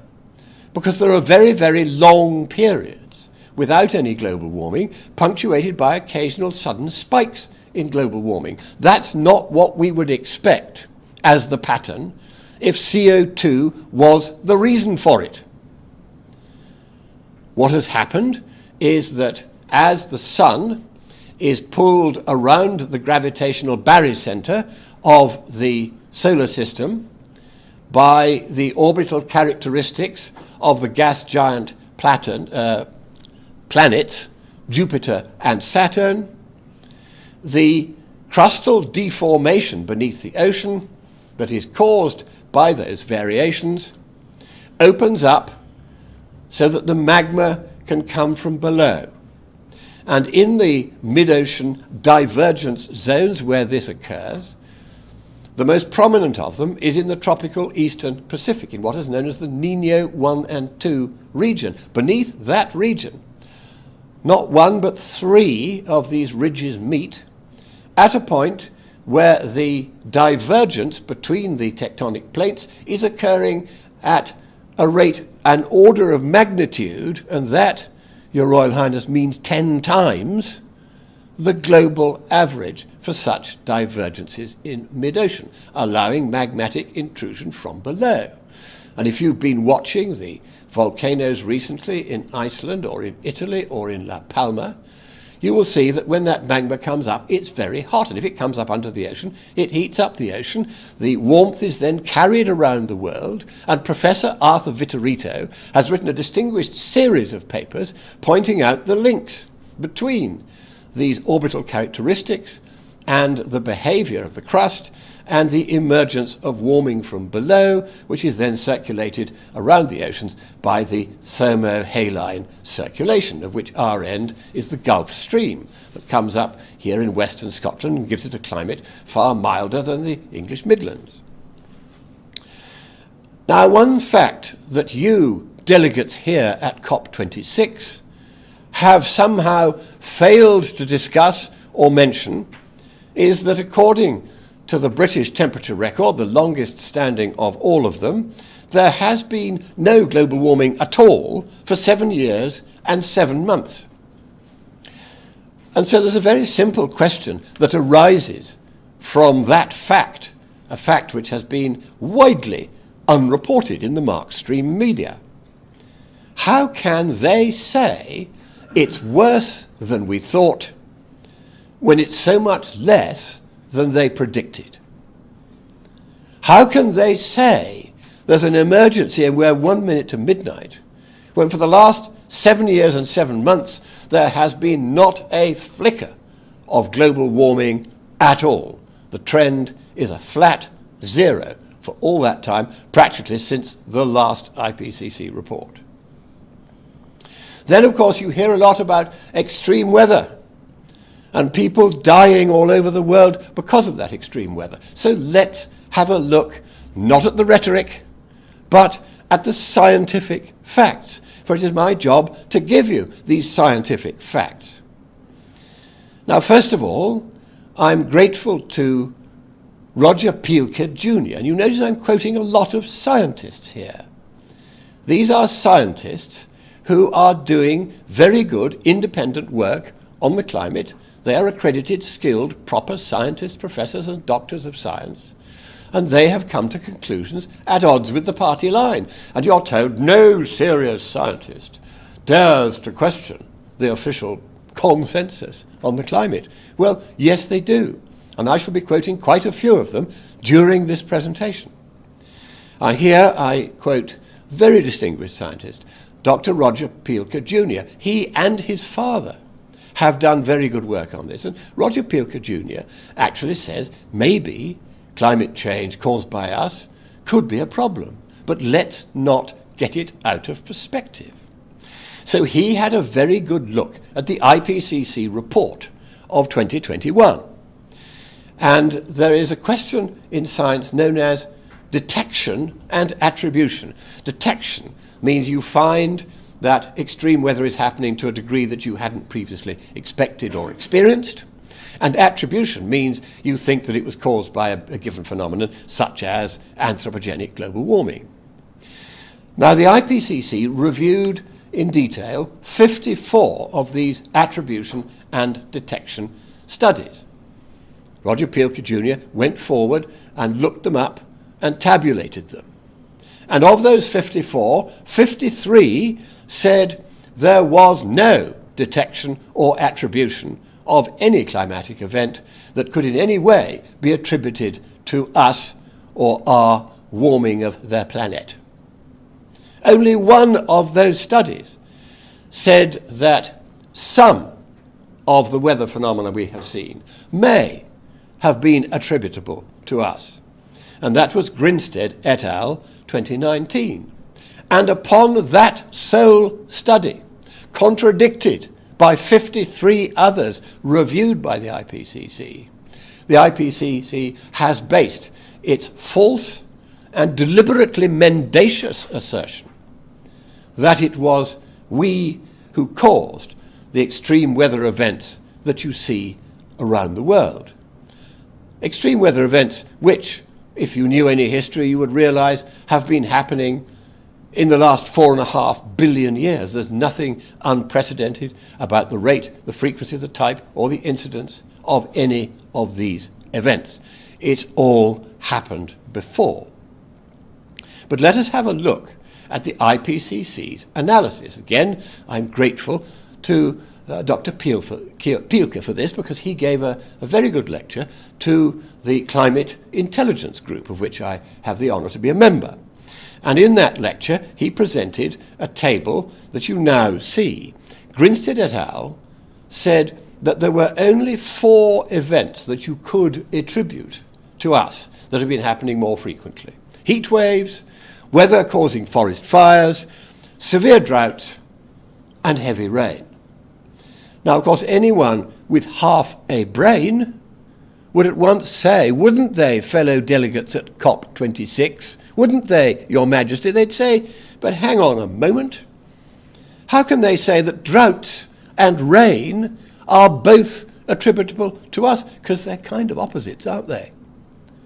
But you see, nobody at this conference is asking any questions like this, because to ask any question is automatically to deny climate science and to go against the Communist Party line. And then what is interesting is that even in this 1 out of 54 papers that said there was detection and attribution of anthropogenic influences on extreme weather, even that paper was at one with the other 53 papers in finding that hurricanes, tropical cyclones, tornadoes, meteorological droughts, hydrological droughts, floods, thunderstorms, lightning, gales, and hail were not attributable to us at all. Now, this is Dr. Pielke looking at what Ipcc actually said in its 2021 assessment report. So now let us go back to these heat waves, fire weather, severe droughts, and heavy rain, and let us see what the data, the real world data, rather than some model in an attribution study, actually found. Here then, heat waves in the United States, because Grinstead's paper of 2019, on which the IPCC founded its entire case for attribution, was a United States paper. It was about United States data. Here is the evidence. The heat waves in the United States were far worse in the Grapes of Wrath era in the 1930s. You've read John Steinbeck's novel, I dare say. Than today. There has been a steady downtrend since 1930 in heat waves in the United States, directly contrary to what Grinstead's model found. Now, the rule in silence, fellow delegates to COP26, your eminences, your holinesses, your pietisms, the rule is that if a model says one thing and the data says another, then there's something wrong with the model, and you go with the data. And the data show heat waves falling. So is Grinstead saying that the falling of heat waves is attributable to us? I guess not. But he should have been, because it has been falling. Heat-related deaths, therefore, have been tumbling. Here are the figures. Forest fires have been declining throughout the world, even as CO2 emissions rise. And that's a paper by Yang in 2017. Once again, I'm simply relying on published scientific papers. Here, the European Environment Agency, not admittedly a scientific source, a political source, but nevertheless, even they show that in the 5 Club Med countries, that's the yellow graph there, jiggling up and down, it's a general downtrend. All the other countries, not much trend at all in forest fires on this side of the Atlantic, any more than there is on the other side of the Atlantic. It isn't happening. Now, I visited Montana recently and was taken around the state and up into the mountains and into the forests by a county commissioner there. And he said to me that 2 communists, environmentalists, they use environmentalism as a cover, had come in from another state, and they had mounted an enormous campaign to prevent the scrub from under the trees from being cleared. He said the next time a forest fire gets going here, and he said I wouldn't put it past them actually to start one, it'll destroy most of Montana. And that, sadly, is what happened a few years later. Not because of global warming, but because environmentalists who wanted to blame forest fires on global warming had persuaded the rather slow administration there that it should not make proper fire breaks in the forests to prevent wholesale damage when forest fires occur. So then let's look at the droughts. The Palmer Drought Severity Index is the authoritative index of whether weather has been wetter or drier than average, and it's been kept up to 1900. It's been kept for more than a century. It shows no trend. But what about the more recent period when we might have influenced matters? Well, here it is, a 30-year downturn in droughts in Howe et al. 2014. Once again, a scientific paper. In fact, this is the most authoritative of all the scientific papers on the extent of land area of the globe under drought throughout the world. And it's a clear downtrend in droughts generally and a zero trend in the severe and exceptional droughts which Grinstead is trying to attribute, and so is the Ipcc, to us. There is absolutely no evidence in the data for the conclusions that Ipcc has come to on the matter of attributing extreme weather events to us. And finally, rainfall. Well, in this country, we know a thing or two about rainfall. Here in Scotland, there are 7 different words in Scots Gaelic for rain. And if you get a really heavy rainstorm, that is known as a helliver. So these 7 species of rain mean we know a lot about rain. Now, the British Wet Office, which keeps the records of rainfall in this country, has been doing so for 250 years this year. It is the longest rainfall record in the world. So let me now present to you the results of a perfectly straightforward least squares linear regression trend on the data from the Met Office. Here it is. Rainfall has increased by 1 inch over the past 250 years. And it would be a very brave scientist indeed, or a very politically partisan one, who would dare to try to say that that trivial change was anything other than attributable to natural variability.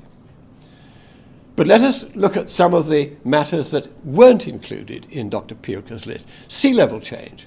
And since we're in Europe, and we're recently in the European tyranny by Clark, though we have now broken free of that largely unelected supranational institution where all the powers lie in the hands of commissars who have the right at will to override the elected representatives' wishes in the European Parliament, sea level change has been insignificant. In fact, sea level, according to the Envisat satellite, which operated for 8 years, showed sea level rising not at 3.2 centimetres or 1¼ inches per year or per decade, but per century, about half the rate of the previous century, a negligible rate. So how are they getting away with reporting that sea level rise is getting faster? Well, it's very simple. They make it up. They introduce a factor called the Glacial Isostatic Adjustment. Now, I do not think that this glacial isostatic adjustment is an appropriate adjustment. I don't think it's correctly calculated. In fact, I know it's not correctly calculated because the late Thomas Weissmuller, another very distinguished scientist whom I'm happy to quote and remember, did some very distinguished work to make allowance for tectonic displacements up and down all around the world. And he found that sea level is rising, but it's rising at a rate of 1.1 millimetres per year, about 4.5 inches per century equivalent. So this glacial isostatic adjustment is an adjustment which they make, and that is responsible for nearly all. In fact, in this particular period on the graph here, from Kazanav et al. In 2009, it's responsible for turning a fall in sea level to a rise in sea level. And that, my fellow delegates at COP26, is the data on the basis of which you are telling us it's 1 minute to midnight. Sea level predictions are falling. They've fallen in each of the last 4 Ipcc reports because they kept on over-predicting it. If they hadn't over-predicted it at the outset, the scare would never have got going. But then they realized they couldn't go on maintaining those predictions because they were ludicrous. They didn't bear any relation to what was actually happening, so they've had to reduce them and reduce them and reduce them and reduce them. Global sea ice loss is so small, as monitored here by the University of Illinois, that I can no longer find the updated version of this graph. They seem to have stopped publishing it because it's too darn inconvenient. It shows neither the area nor the trend in global sea ice really varying very much at all, certainly not varying much in relation to the annual variations, which of course are quite large between summer and winter. Then there's ocean acidification. The ocean is not and will not be acid. In fact, at the moment, it's quite pronouncedly alkaline, which, delegates, in case you didn't know, is the opposite of acid. And it's going to remain alkaline because the measurements in the few places where they've been conducted show that the pH, that's the acid-base balance, is declining at only 0.2 points per century from about 0.8. So it's not going to get to acidity even in 100 or 200 years. But of course that doesn't stop them writing papers about it. When it first came on the horizon as part of the party line, everybody jumped in and wrote Me Too papers. And here you can see Greg Wrightstone, who published a very distinguished book on this, has published this data. Methane. You hear that, it's 23 times more dangerous than CO2 as a greenhouse gas. Well, no, it isn't, fellow COP delegates. The answer is that first of all, its concentration is barely growing, as you can see here. Secondly, it's measured in parts per billion by volume. And thirdly, on entering the atmosphere, it very rapidly breaks down into CO2 and other more harmless agents, which therefore means it causes far, far less warming than Ipcc would have us believe. And sure enough, they've had to revise downwards their growth in methane concentration over and over and over and over again since their earlier reports. Hurricane activity is at worst level and at best decreasing. And that is what one would expect. If the world gets warmer, the temperature differentials in the climate system become smaller, and it's those differentials above all else that drive tropical storms and hurricanes. And if we go back to the paleoclimate, you hear them banging on about how it's all far more extreme than anything we've seen before. Here again, what you see is a mismatch between CO2 concentration in purple on this graph, which reached a peak 750 million years ago. Most of you delegates are too young to remember. But it was 7,000 parts per million. 750 million years ago, now 400 parts per million. and no match between the two sets of temperature. Here is the late Robert Carter's favourite graph. It shows the temperature at the summit of the Greenland ice sheet over the last 8,000 years, declining steadily, while CO2 concentration in the atmosphere is increasing steadily. Not much correlation between those two then.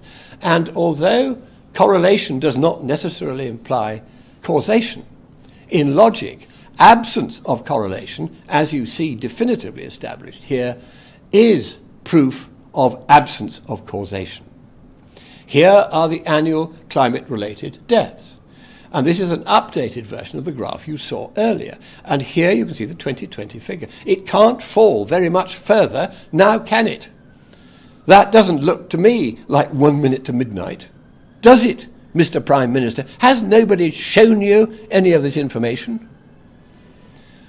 And then a curious error spotted by a very distinguished scientist, Pat Frank, at the Stanford Linear Accelerator. And he found that the equations that the models have to solve in each of 1 million cells 100 kilometers by 100 kilometers by 1 kilometer in the atmosphere, there are 1 million of them, they have to do this calculation with these equations over and over and over and over again, over several hundred time steps, as they are called, so that the climate evolves from the starting point they specify to the future that they want to try to predict. Now, the problem with using a model that uses these equations is that these equations are not susceptible of a closed-form solution. And if you can find a closed-form solution, there's $1 million waiting for you at the Clay Mathematics Institute. But so far, nobody's managed to claim it. So these equations are difficult. They can only be solved what's called numerically, by plugging in values and calculating the output in a computer.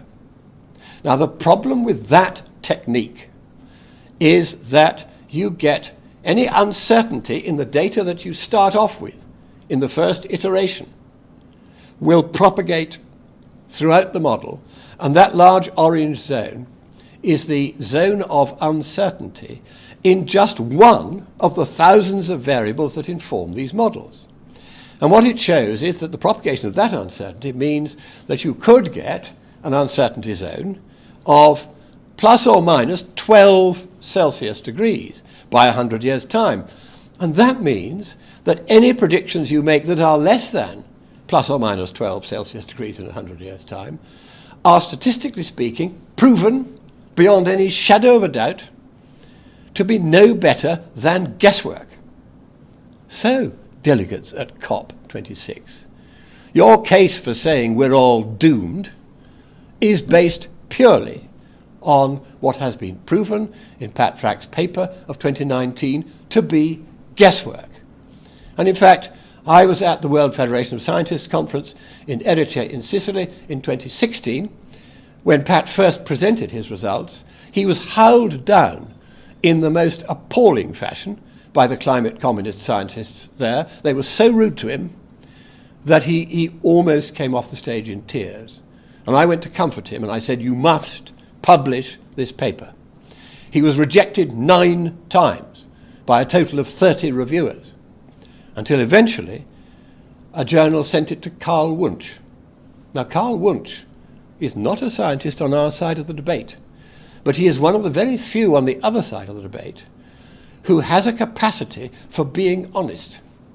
And when he saw Pat's paper, he realized at once that Pat was right, and he said, I don't like this result, but it is a true result, and it is to be published. And it was published.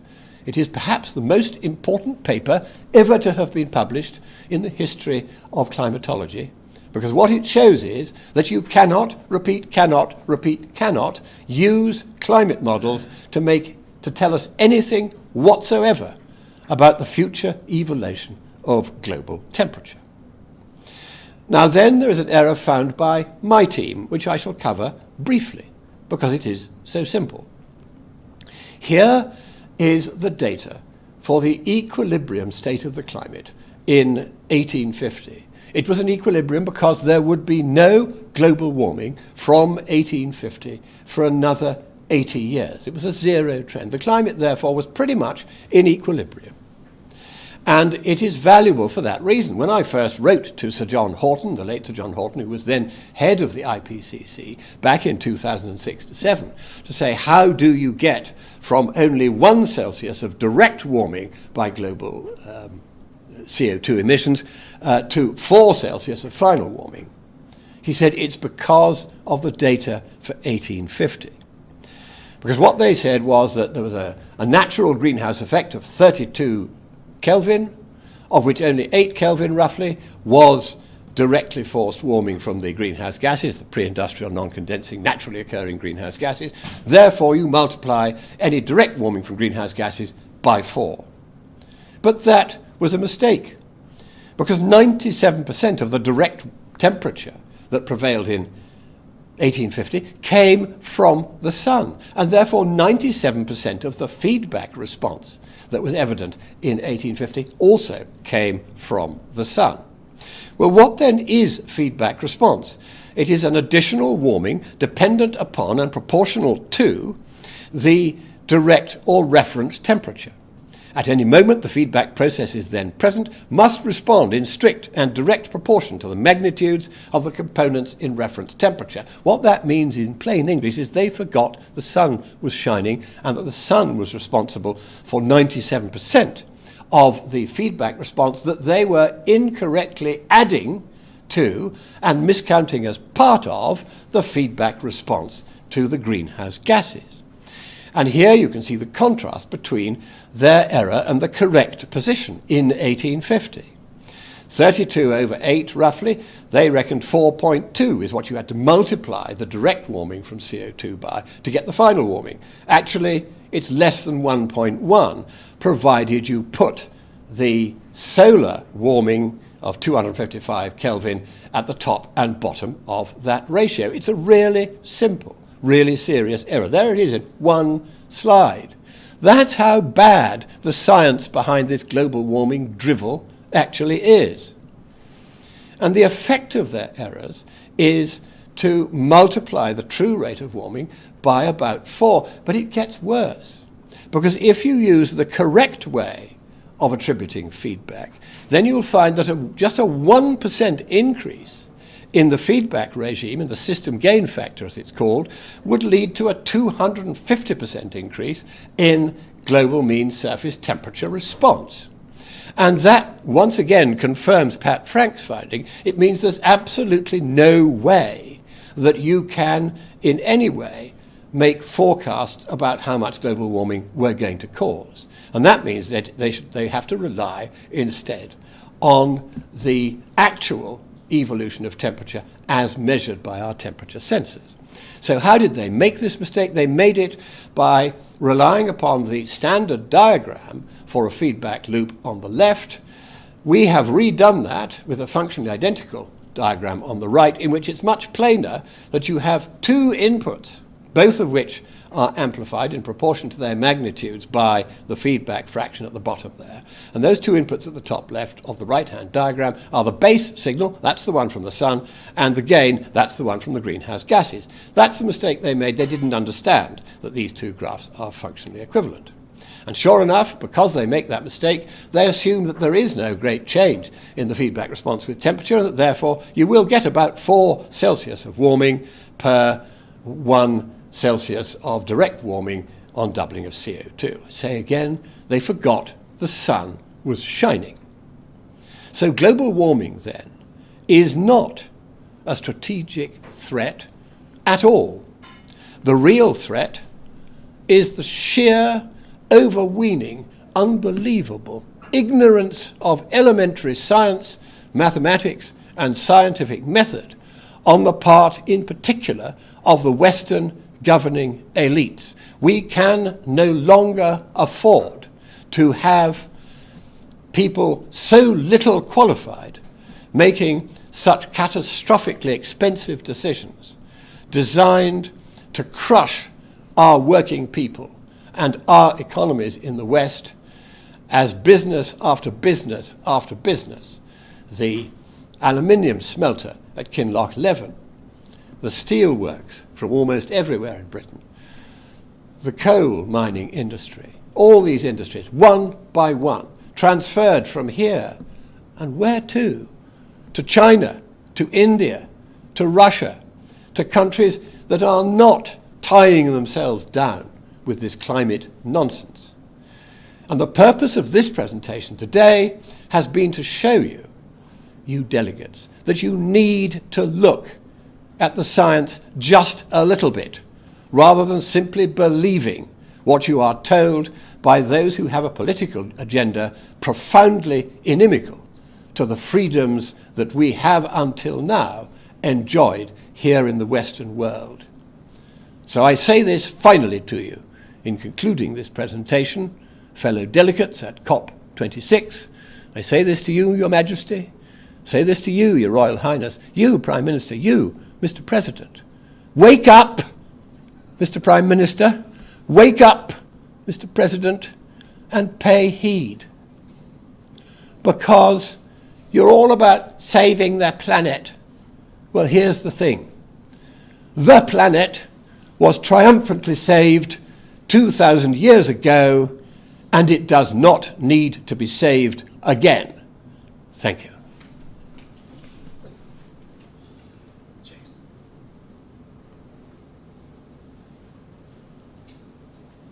Thank you, Lord Monckton. Okay, any questions? It was mostly comments about how great you were. Not a lot of very questions. flat, no questions. No questions. It was so plain, it speaks for itself. Absolutely. Thank you very much. Thank you, Lord Monckton. And yes, we're a little bit behind on schedule, so we appreciate all the comments. And Lord Monckton, I think even before the questions came in, you had the answers. That's just the brilliance of your talk here. One particular point that was made by Lord Monckton regarding glacial isostatic adjustment, and this is one of my favorite humorous illustrations of what we're up against as far as the tactics of climate alarmists and how they try to manipulate data and arguments to fit their narrative rather than real world facts. So, glacial isostatic adjustment. How is this part of the global warming debate? Well, basically it's this. All of the predictions of dramatic sea level rise have not come true. What we see is that there has been little or no acceleration of sea level rise. The seas have been rising at about the same pace since at least the mid-1800s.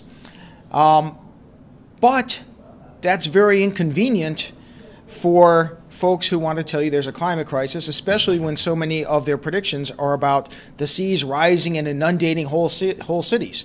We saw this in Al Gore's movie, An Inconvenient Truth, in which we saw Miami and New York flooded with seawater, and yet, again, we don't see any increase in sea level rise. So, the folks who would like you to believe there is such a sea level rise take a look at that and say, well, why aren't the seas rising as rapidly as we predicted? Well, the reason that they have focused on is this. They say that much of the sea level rise that they predict is from ice melt that is currently on land masses. So whether it's Greenland, whether it's alpine glaciers in more temperate latitudes, whether it's more polar latitudes, the ice that simply exists throughout time there, they say that, well, as the ice has melted and would otherwise be contributing to sea level rise, the land is rebounding. The weight of that ice is no longer on the land masses, so the land mass is actually rising without the weight of the ice mass keeping it down. So if not for that rebounding of land masses, then we would see more sea level rise. And so they say, well, wait a second. So let's adjust for that. Let's estimate how much the land is rising due to the lack of ice keeping it down, and we'll add that to sea level. The problem is this. You're telling us that we're going to have a sea level crisis, not because there's more volume of water in the oceans, but because the relative level of the sea to land is going to change and inundate land. Glacial isostatic adjustment works against that narrative. So they pretend it doesn't exist. Well, let's just pretend glacial isostatic adjustment doesn't exist. So what we're going to tell you is the volume of the oceans rather than what the seas actually are.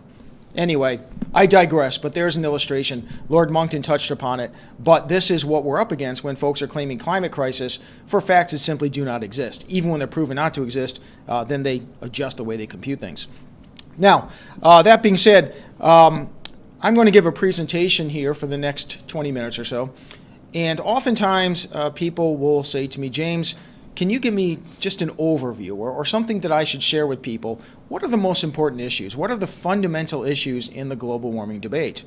Now, Lord Monckton touched upon some of the granular issues, sea level rise being one of them, tornadoes, hurricanes, etc. I've done that as well, and we'll do so tomorrow. But I'd like to right now just give an overview of the debate.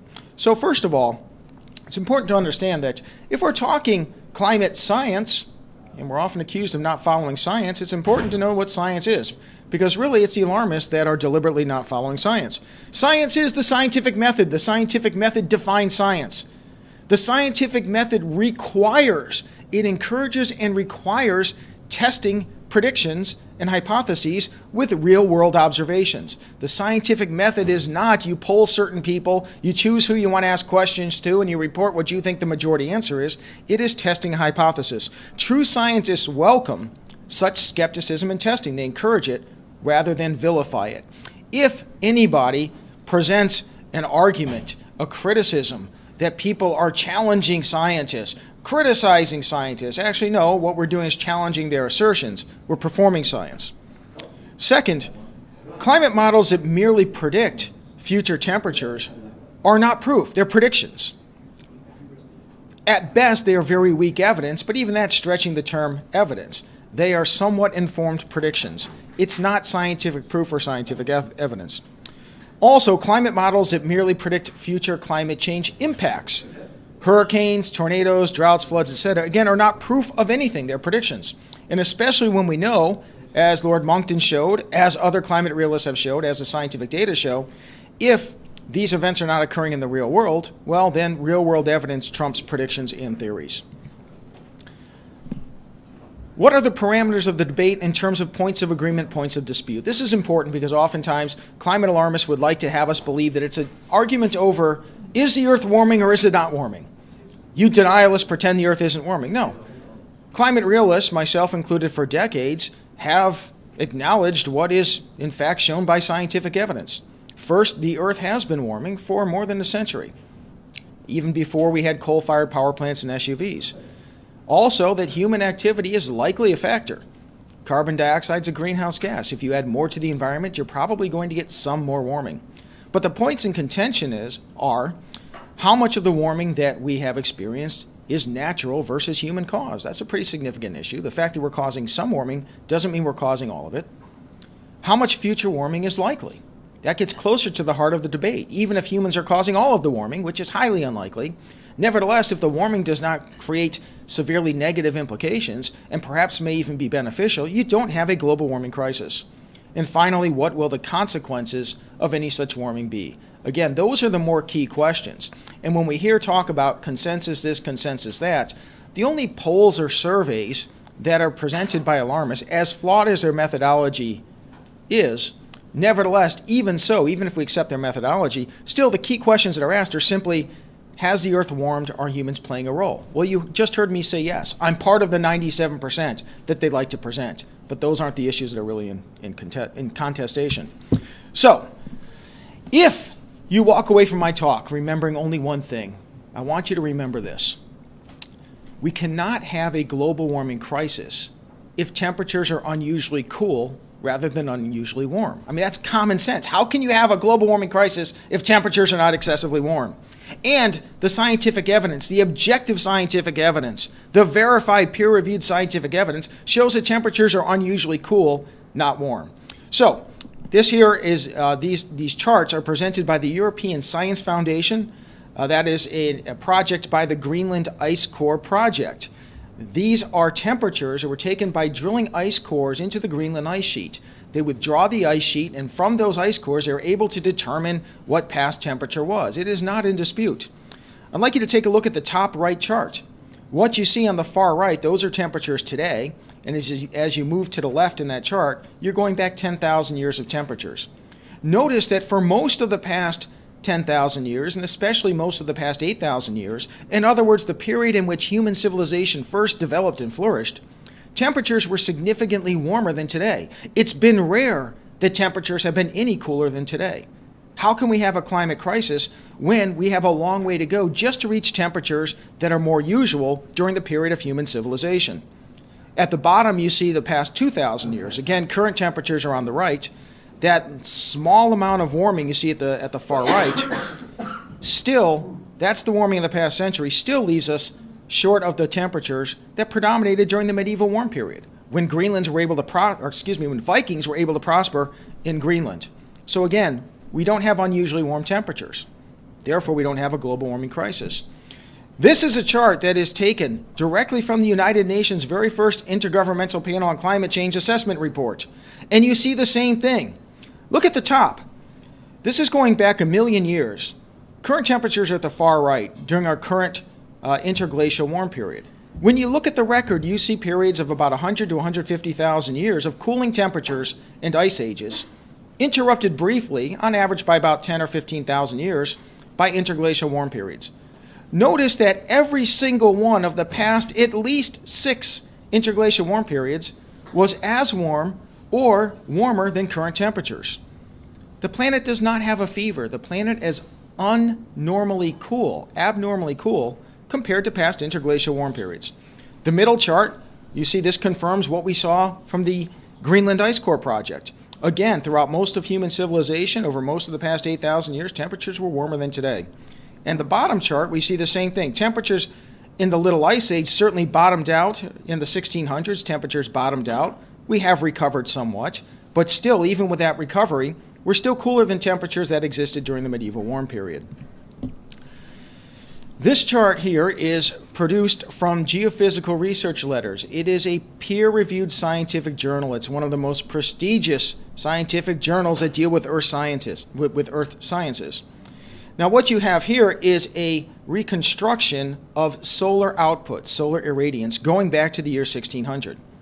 Look at this pattern. This shows that the sun is not at a constant level of energy production, but the sun's energy output varies. So we see that in the 1600s, the sun's output was at a minimum. There was a step up in the 1700s, then solar output leveled out, plateaued until about the year 1900, then a step up again during the past century. Does that look familiar to you, that pattern? It should, because look again at the United Nations' own report, the bottom chart. Look at temperatures going back during that same time period. Temperatures bottomed out in the 1600s, stepped up and plateaued until about 1900, and then stepped up again. We can see that looking at the history of solar output, it has been an exact or near exact correlation with temperatures. This tells us that nature, not carbon dioxide, has historically driven earthly temperatures. We would need some evidence to show that that has changed if we're going to believe that that has changed. Now what we have is temperature measurements from NASA satellites. This is a chart on the right that goes back to the year 1979. What you see is that temperatures, you don't see an acceleration of warming at any point during the past 40 plus years. You see a modest, steady warming that is occurring at a pace of about 0.14 degrees per decade, which would equate to 1.4 degrees Celsius per century, which is far less than climate alarmists in the media tell us is happening. Indeed, when we look at the predictions of the United Nations and climate alarmists, we see that they have been proven wrong by objective data, and in fact, embarrassingly wrong. So on the left, I pulled a couple notes from this. From the very first United Nations climate assessment, in 1990, the UN predicted 0.3 degrees Celsius of warming per decade. Again, we see on the data on the right that warming has occurred at less than half of that pace. Now, when skeptics challenged that 0.3 degrees Celsius of warming per decade, we were vilified as skeptics and deniers and being anti-science, and yet the science has backed us up. So subsequently, recent UN climate assessment reports now predict 0.2 degrees warming Celsius per decade. In other words, on their own, they've already met us in the middle. They've already said, well, if you're wrong, you're no wrong than we were. No more wrong than we were. And yet they're going to have to come down again because the warming continues at a pace of 0.14 degrees Celsius. The point of this is this. When people say that it's scientists and science versus climate deniers. The factual evidence shows that it is climate realists, skeptics of the asserted climate crisis, who have been proven on the most core and important issue to be closer to the truth than climate alarmists. Temperatures are warming, but not nearly as much as alarmists predicted. In fact, much closer to what climate realists have said. Next, I'd like to talk about emissions, because here at the United Nations Climate Conference, there is a great deal of vilification of the United States and, in a more broad context, Western democracies. We need to pay up in climate reparations for the damage we're doing to the developing world. It is our sins, our emissions that are to blame. But the actual data tell a different story. What you see on the bottom of this chart, the dark blue line, that is nearly flat but declining somewhat, those are United States carbon dioxide emissions since the year 2000. Our emissions this century have declined more than any nation on the face of the earth. What you see at the very top, the medium blue line, where you see this substantial increase over time, those are emissions for the rest of the world, those who are criticizing the United States and saying that we are outlaws with our climate policy. And by the way, the light turquoise line that starts at the very bottom but then becomes the middle line towards the right, those are China's emissions. What you see is that most of the emissions growth in the world, about 75% of emissions growth in the world this century, is caused by China. Yet, according to the Paris Accord and what the United Nations would have the United States and the Western democracies abide by in the future, we are supposed to provide money and assistance to China as reparations for our climate sins. In fact, U.S. emissions are down 14% this century. The rest of the world, emissions are up 66%. If we're looking for effective climate policy, the solution is not global socialism, global totalitarianism, global yielding of power to the United Nations, which has failed in its stated mission. It should be emulating the free market policies of the United States, which have proven to work. One final point I'd like to address, and this is, what is really the environmentally friendly solution? What are the environmental issues that count? If you listen to the climate activist community, the only environmental issue that exists is carbon dioxide emissions. But we know that's not the case. Environmentalism was an issue before 1990 in the first United Nations Climate Assessment Report.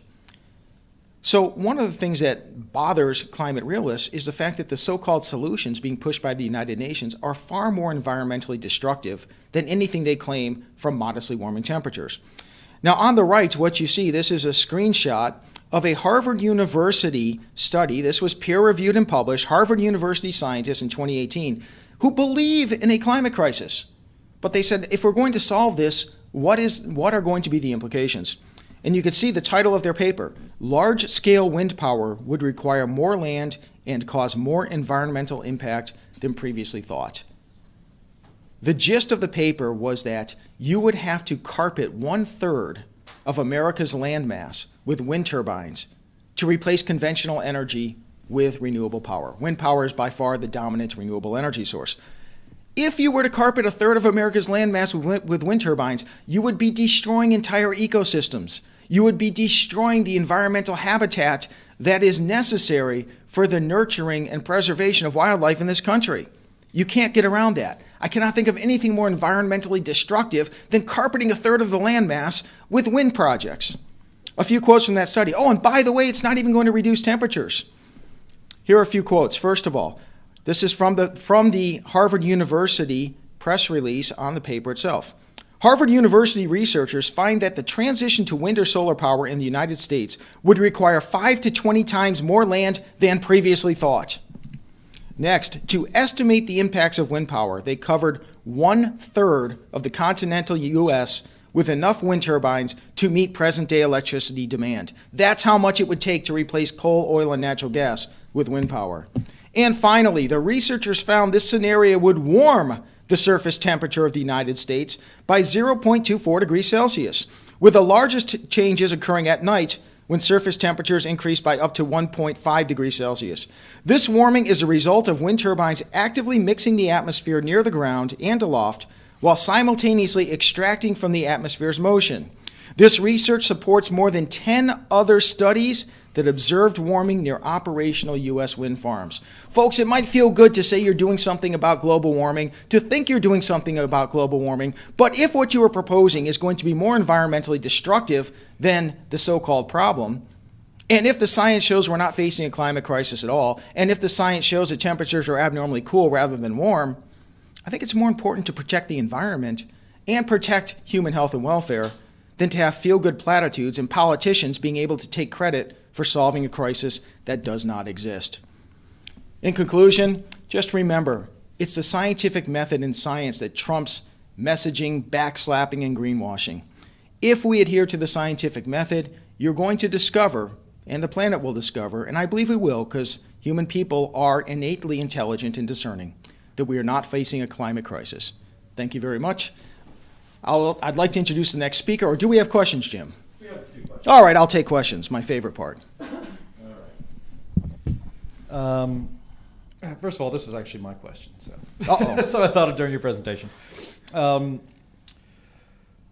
So where did this idea that we have to keep the temperatures from rising more than 1.5 degrees Celsius by 2100 come from? It seems to me to have been I mean, you and I were in Paris together in 2015. I believe they wanted to keep it, their number was more ambitious than that, and they ended up settling with 1.5. But it seems to me that that number was just pulled out of the air.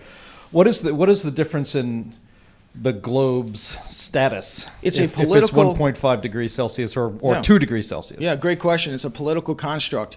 It allows them to give a figure that both gives them time to say we have time if we act right now, but we haven't quite reached the 1.5 degrees Celsius rise since the dawn of the Industrial Revolution. So if we act right now, we can hit there, and guess what? That's what we have to hit. But it's funny because before Paris, or even during Paris, they were saying 2.0 degrees Celsius was the important number to hit.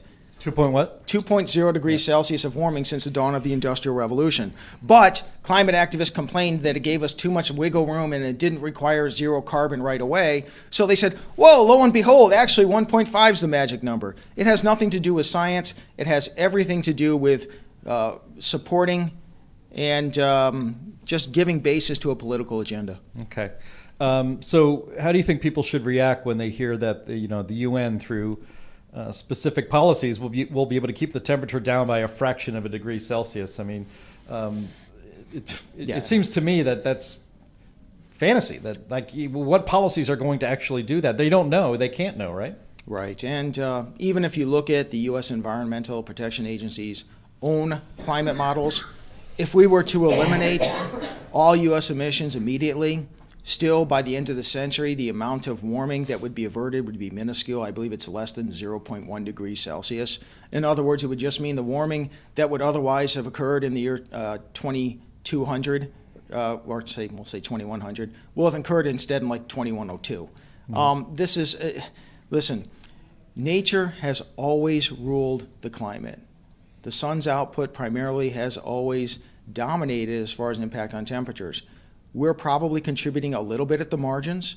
The band of absorption for carbon dioxide regarding radiation is almost saturated, so adding more carbon dioxide to the atmosphere has very little impact. But even if it did, again, recall the presentation, the slide at the beginning of my presentation that shows the temperatures from the United Nations itself.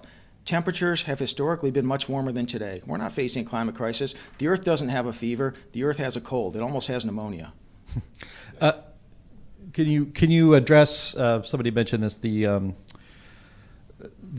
sheer number of birds, especially raptors and bats, that are killed by wind turbines, even at the current pretty paltry level of wind turbines in the United States compared to what they demand, which is, as you said, covering 1/3 of the entire continental United States. Yeah, that's a great question. And again, for people who treasure the environment, for people who treasure wildlife, these are things we have to look out for. Peer-reviewed studies. And by the way, these were conducted a few years ago before we have the full amount of wind turbines we have today, before we have even more that are being advocated. Peer-reviewed studies, data, actual counts, showed that in the United States alone, wind turbines kill approximately 1.5 million birds and bats each and every year, including many protected and endangered species. Bird numbers are declining rather dramatically in the United States, bat numbers even more so. This is something that should concern all of us. And yet we're told the green thing to do is to slaughter more of them. You cannot have wind turbines running our economy, our energy economy, without slaughtering birds and bats by the million. And I think that's a far greater concern. And there is no if your wind turbine happens to kill an endangered bird, you're not sued by the federal government. You're not in any trouble for that, are you? Yeah, it's interesting because if there is an accidental byproduct of, let's say, an endangered bird happens to die in some water reservoir that some fracking company has put up, and the bird accidentally happened to fall in there and through nothing that was really foreseeable but nevertheless die, you are on the hook for substantial penalties from the federal government. But if you operate a wind turbine, which foreseeably and essentially by design slaughters birds and bats, including endangered species, you're not held accountable. It's a double standard that is preposterous. And again, any true environmentalist would be outraged and is outraged by that duplicity in treatment. And then just one last, speaking of that, I mean, you had put up there a slide that says you'd have to cover 1/3 of the continental United States to quote, meet present electricity demand. It seems that the people here at COP26, who, if you want to grant them good intentions, they would say that, well, we wouldn't have to cover the 1/3 of the United States with wind turbines. It's not really possible to do that, even logistically. But they say, well, we wouldn't have to meet present electricity demands because I think the best case scenario is we would be exponentially more efficient, right? I think that's the way you could solve that, and it's, I suppose, technically possible. But then I think, because I'm more of a cynic, I think of the worst case scenario, which is basically that only the rich will be able to afford reliable power, and that the poorest, not just in the third world, but in the developed Western world, including the United States, the poor would just have to do with unreliable power or do even worse. Is that too cynical, or is that the way this would have to work out? No, well, if you look at, let's start with the United States, which is a developed country. It's not a situation where you're having people who previously did not have electricity now getting electricity. And in the United States, you see a small but gradual increase, consistent increase in electricity consumption each year. Each time that we upgrade the ability of computers to process data, it's running more energy to do so. That's just one example. But we are seeing a slight and gradual increase in electricity production and usage. But really, the bigger question is this. The environmental activists, well, the climate activists, they're not advocating for the environment, want to electrify transportation. In fact, they demand that we have electric vehicles that replace gasoline-powered vehicles with electric ones. Now, if we were to do that, instead of carpeting 1/3 of the country to replace current electricity, now you'd be looking at covering literally 1/2 of the American landmass to meet current electricity without any increases from the uses we currently have, plus the electrification of transportation. Folks, again, I don't see how anyone could look at that situation and say that's a green solution. It's about the most environmentally destructive thing we can imagine, would certainly be the most environmentally destructive thing that humans have ever done to the environment. And that includes if we go back to the 1950s and 60s before the Clean Air Act. Again, this would be devastating to the environment. Jim, I'm guessing that that's it? All right, very good. Time runs short, but feel free to keep posting comments, questions. I can always address them via email as well. Our next speaker comes from one of my favorite groups, and he's one of my favorite presenters. The Committee for Constructive Tomorrow is a friend and ally of the Heartland Institute. I've personally been working with Craig Rucker and Mark Morano for many years. Mark Morano, who is our next speaker, is one of the most effective, perhaps the most effective spokespersons for climate realism. If you have an event that you want a speaker at, that you want a lively, entertaining speaker, you need to book Mark Morano. And it's a pleasure to be a friend of Mark's and CFACT. So as we're pulling up Mark's presentation here, let me just note that the Committee for Constructive Tomorrow, CFACT, went through quite a bit of effort to get here to Scotland and to participate in this forum, for which we're extremely grateful. I mentioned earlier the amount of effort, time-consuming paperwork, obstacles that we had to face here at the Heartland Institute to get here to Scotland. CFACT faced even more severe obstacles than we did, and yet through it all, Craig Rucker, president of CFACT, said over and over again, he assured me, and his words rang true, we'll be there. We'll be there. And over the years, CFACT has not only been presenting the message of climate realism at events like this, but they're very important in that they have a program. They outreach specifically to young people. So Collegians for Constructive Tomorrow is one of the programs that they run. And they go to college campuses throughout the country. And they not only present speakers to provide information on the topic, but they also recruit students so that the students themselves can be conveying information to their friends and their peers. And that has an even more influential impact than when people like myself or Lord Monckton, as great as he is, when people like us go to speak on college campuses. Here, CFACT recruits, identifies, recruits, and empowers students at college campuses around the country to present that information. And when you think about it, the younger generation, they're being so uniformly brainwashed in the schools. And that's one of the frustrations that people express to me who care about the true global warming issues and debate. They express it to me, and I feel it myself. What are we going to do to counter the one-sided brainwashing of children around the country? Well, when they get to be collegians and when they're especially vulnerable to the messaging of the left, to the propaganda of the left, it's CFACT that is there on the college campuses giving college students the information and ammunition they need to step up on this issue. So it may seem like that we're fighting against a lost cause. People say that all the time. The media is so one-sided. The education is so one-sided.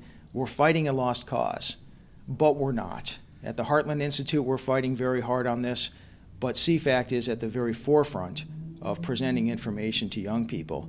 And if I've got a moment, Jim, do I still have another moment? 15 seconds. 15 seconds, all right. Well, I'm on a 15-second hook.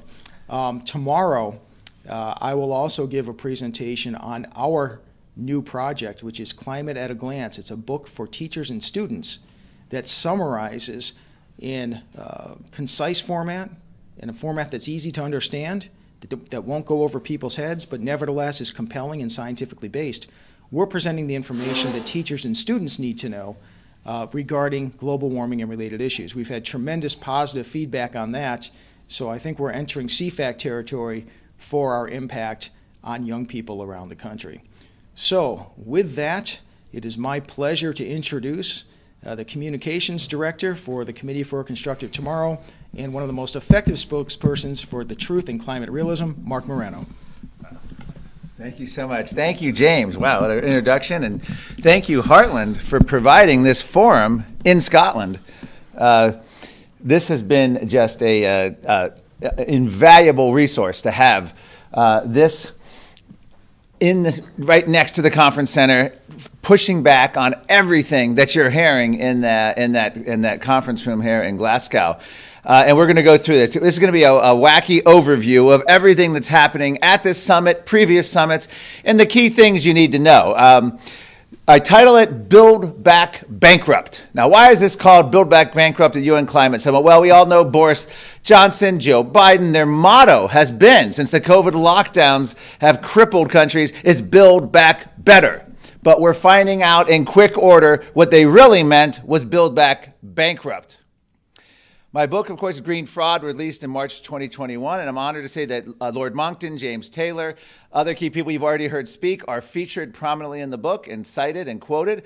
I hope you enjoyed. This book is just on the entire climate agenda, but it is a U.S.-centered focus, a lot on this. But I have a whole chapter on European as well, on their version of the Green New Deal and the climate agenda. So let's start out. Glasgow, that's where we are right now, in Glasgow, Scotland, at the United Nations Climate Summit. 52 private jets have flown in over the last just in a little window of time on Sunday, according to the UK Daily Mail. We have President Biden's, I think, 80 or 85 vehicle motorcade that came in. This is nothing unusual. I'm not going to dwell too much on the specifics of all this hypocrisy, but we all know what's going on, and we all know what it means. Prince Charles has warned we need critical change in the way we live. So we look to our leaders. Are they following that model? Well, this is one of them. This is Lady Gaga. Climate Revolution t-shirt. She steps off her private jet in Sydney. One of the many examples. The 2020 UN climate report is not actually a scientific report. The IPCC is not a scientific panel. It's a political body masquerading as a science panel. And even the Nobel Prize was awarded for a peace prize for political activism back in 2007. But this is one of the lead authors. I think people need to start getting scared. So the stated goal of an IPCC lead author, which was released in August of this year, is for you to be scared. By the way, Jim Cosin also runs a climate risk firm, and it's called the Climate Service. So he's also doing a little business on the side promoting this report. But he hopes the new UN reports will help change people's attitude and affect the way they vote. This is science in the 21st in year 2021. It's meant to scare you, and it's meant to affect the way you vote. Science morphs into political lobbying. Ivo de Boer, the former UN climate official, report is going to scare the wits out of everyone. I'm confident these scientific findings will create new political momentum. Again, they're admitting it, and that's what these reports are designed to do, is create political momentum at UN climate summits. Give us trillions or you will fry. This is the report from the IPCC kidnappers. Floods, droughts, pestilence. We really mean it this time. Pay here. Of course, they mean a lot of things. This is just a little article we found. This is from Tony Heller. 1995, the New York Times reported, at the most likely rate of rise, experts say most of the beaches on the East Coast of the United States will be gone in 25 years. Now, maybe, is Lord Monckton still in the room? Yeah, if you're good at math, 25 years from 1995 would have been the year 2000. And that's, I don't think that most of the East Coast beaches are disappeared. That's just a simple prediction of what they would have done. 1972, we only have 10 years left to save the world from catastrophe, Maurice Strong. 1982, 18 years to save the world from catastrophe, the UNEP director. In 1989, we only have 10 years to save the world from the climate catastrophe, and that was Noel Brown, the UN, the UNEP director at the time. But did you know that in 1864, when Abraham Lincoln was president, the earliest known climate tipping point appeared? George Perkins Marshall warned of, quote, climatic excess unless men changed their ways. This is featured in my book. I found this actually from an MIT professor, Leo Marx, who had dug this up. But it's had all the same stuff that we hear today: deprivation, barbarism, extinction of species, climatic excess. And they're warning that, again, humankind. So this is deep within us, going back centuries, the idea that mankind is destroying the planet and that we should have some kind of ecological guilt. Senator Chuck Schumer, and that's a picture of a seance, has said if we do more on climate, we'd have fewer of these hurricanes. In fact, he went further. He said, everyone knows, I believe was the exact quote. He said, everyone knows that if we did more on climate. So this is implying that back, say, Kyoto or maybe Bali, had we had done more on climate, maybe had a better UN treaty, we'd have fewer hurricanes today. People in power actually believe this. This, of course, it probably happened, but I can't say for sure. But this is Justin Trudeau. And then I told them that attacks can change the weather. This is the level of science we're dealing with at a UN climate conference. Literally. That's not an exact quote, but he probably said it. Joe Manchin, I love this. This just came out of a couple weeks ago.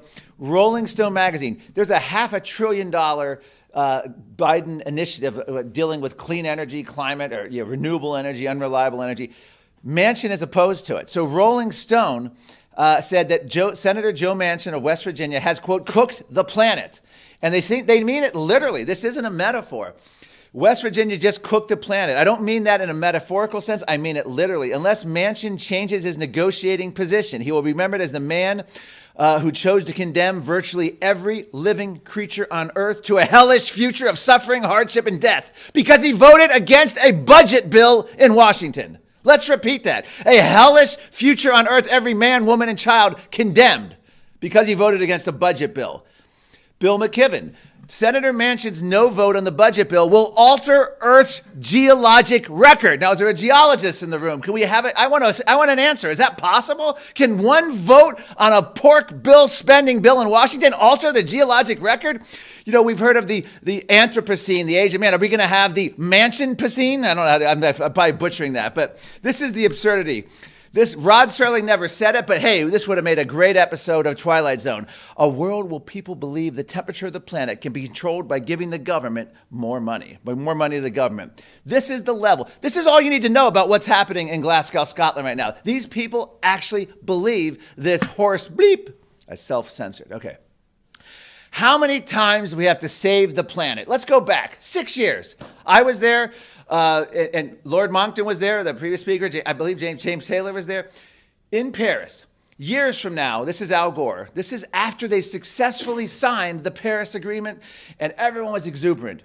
This is Al Gore. Years from now, our grandchildren will reflect on humanity's moral courage to solve the climate crisis. They will look to December 12, 2015 as the day the community of nations finally made the decision to act. We're saved. How many times do we have to save? Okay, we were saved. John Kerry said, this is a tremendous victory for all citizens, said of Paris. Not for any one country or bloc, but a victory for all the planet and future generations. That's the Paris Agreement. Historic day went bust. What happened? The French president at the time, 2015, history is coming, history is here. We have a historic day, a major date that will go down in the history of mankind. The date can become a message of life.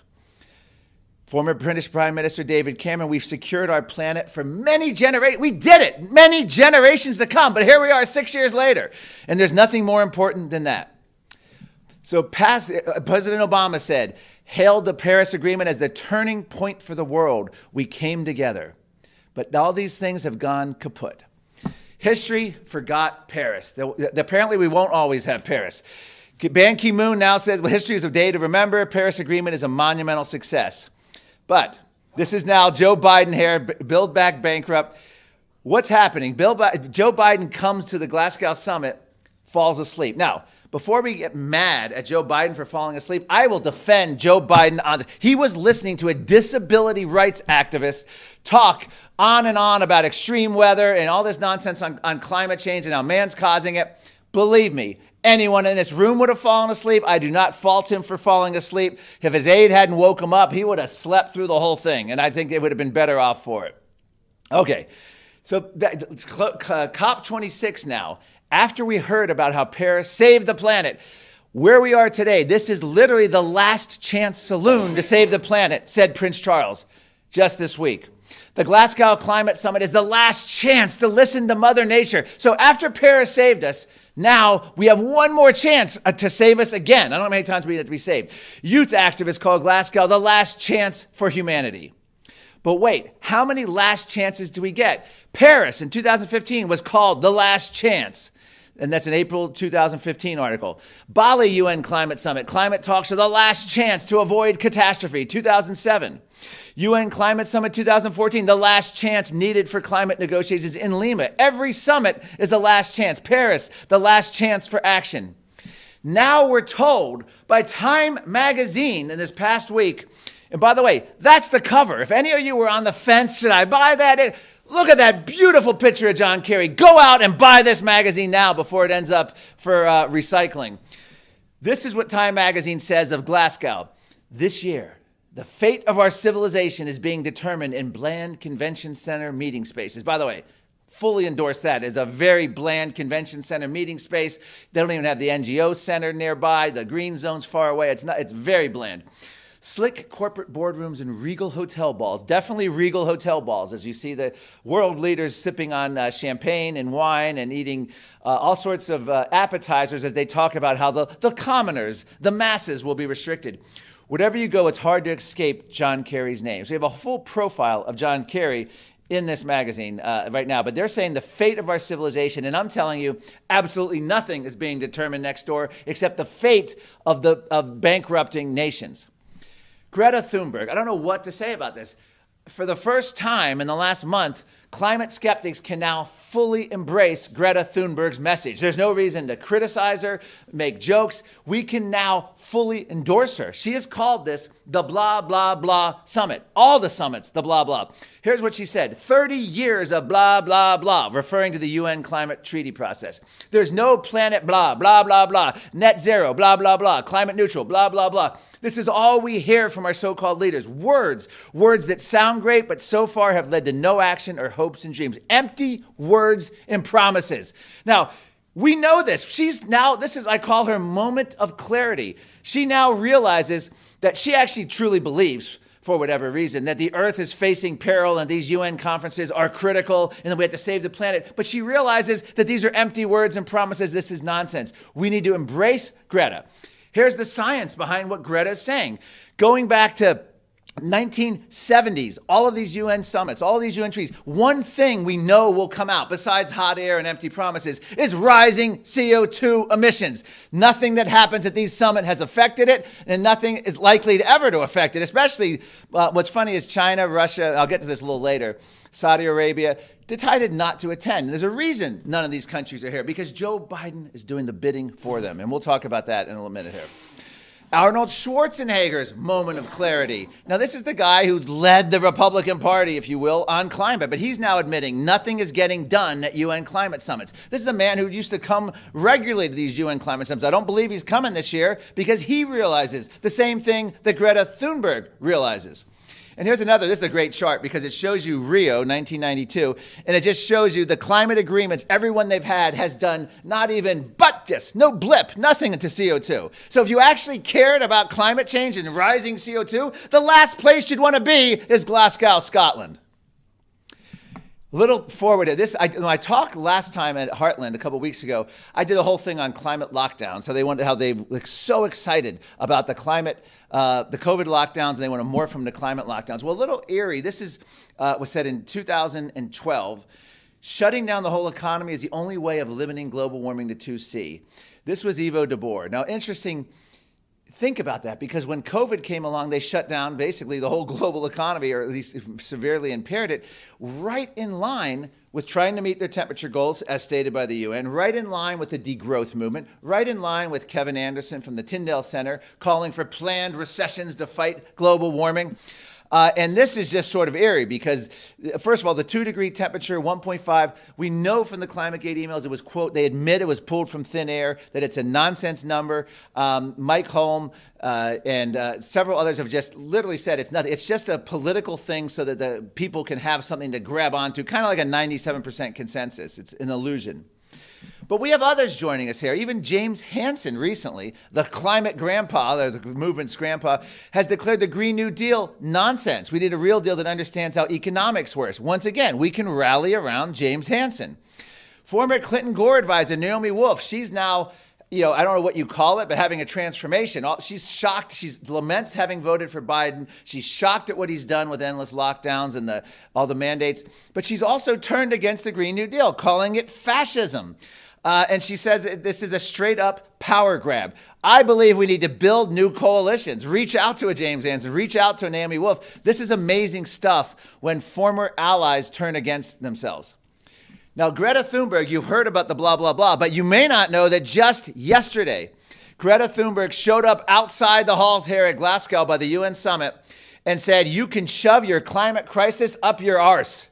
And she's out there chanting, no more whatever the F they're doing inside there, referring to the UN Climate Summit. So once again, I believe Greta Thunberg is now a fully and committed climate realist, at least when it, not this on the science, but when it comes to the process. She knows that what's going on here is basically they can shove it up their arse. And I am so impressed. Again, Greta is not ceasing, not ceasing to impress me daily. She is coming around. She's actually thinking for herself. This is amazing things to watch. Okay, so where are we here? The United States is here. Joe Biden, we had energy dominance. In 2019, the United States, for the first time since Harry S. Truman was president, 1952, had more energy production than consumption and more energy exports than imports. And this was shocking because no longer did we have to have endless wars in the Middle East. No longer did we could actually now have what I call energy dominance. We were the world's largest producer of oil and gas. We were exactly where we wanted to be for the United States, both economically, in national security state. And what's funny is now you have John Kerry, Joe Biden claiming that climate change is a national security threat. Well, not when you, this is the greatest solution to any national security threat, is to have homegrown energy. Climate solutions. In the UK, the UK power chief has warned the era of constant electricity as home is ending. Families have to get used to power only when it's available. And this is our future as we go down the green era of these mandates, the Green New Deal type eras. In 1908, fossil fuels accounted for 85% of U.S. energy consumption in 2015, and today more or less the same. Total production of solar and wind at last count was less than 4%. They want to turn that 4% into some magical net zero future in the next decade. But the thing is, they'll obviously fail, but they are going to do massive economic harm in trying. Bloomberg News, 2019, global energy demand means the world will keep burning fossil fuels. Unreliables, I won't spend a lot of time here because we all know about wind and solar, but just some of the key points. Keystone Pipeline, all underground, or part of it above ground there, but just very simple, using a time-tested old pipeline technologies. Lithium mine for hybrid cars, it's all about the environment.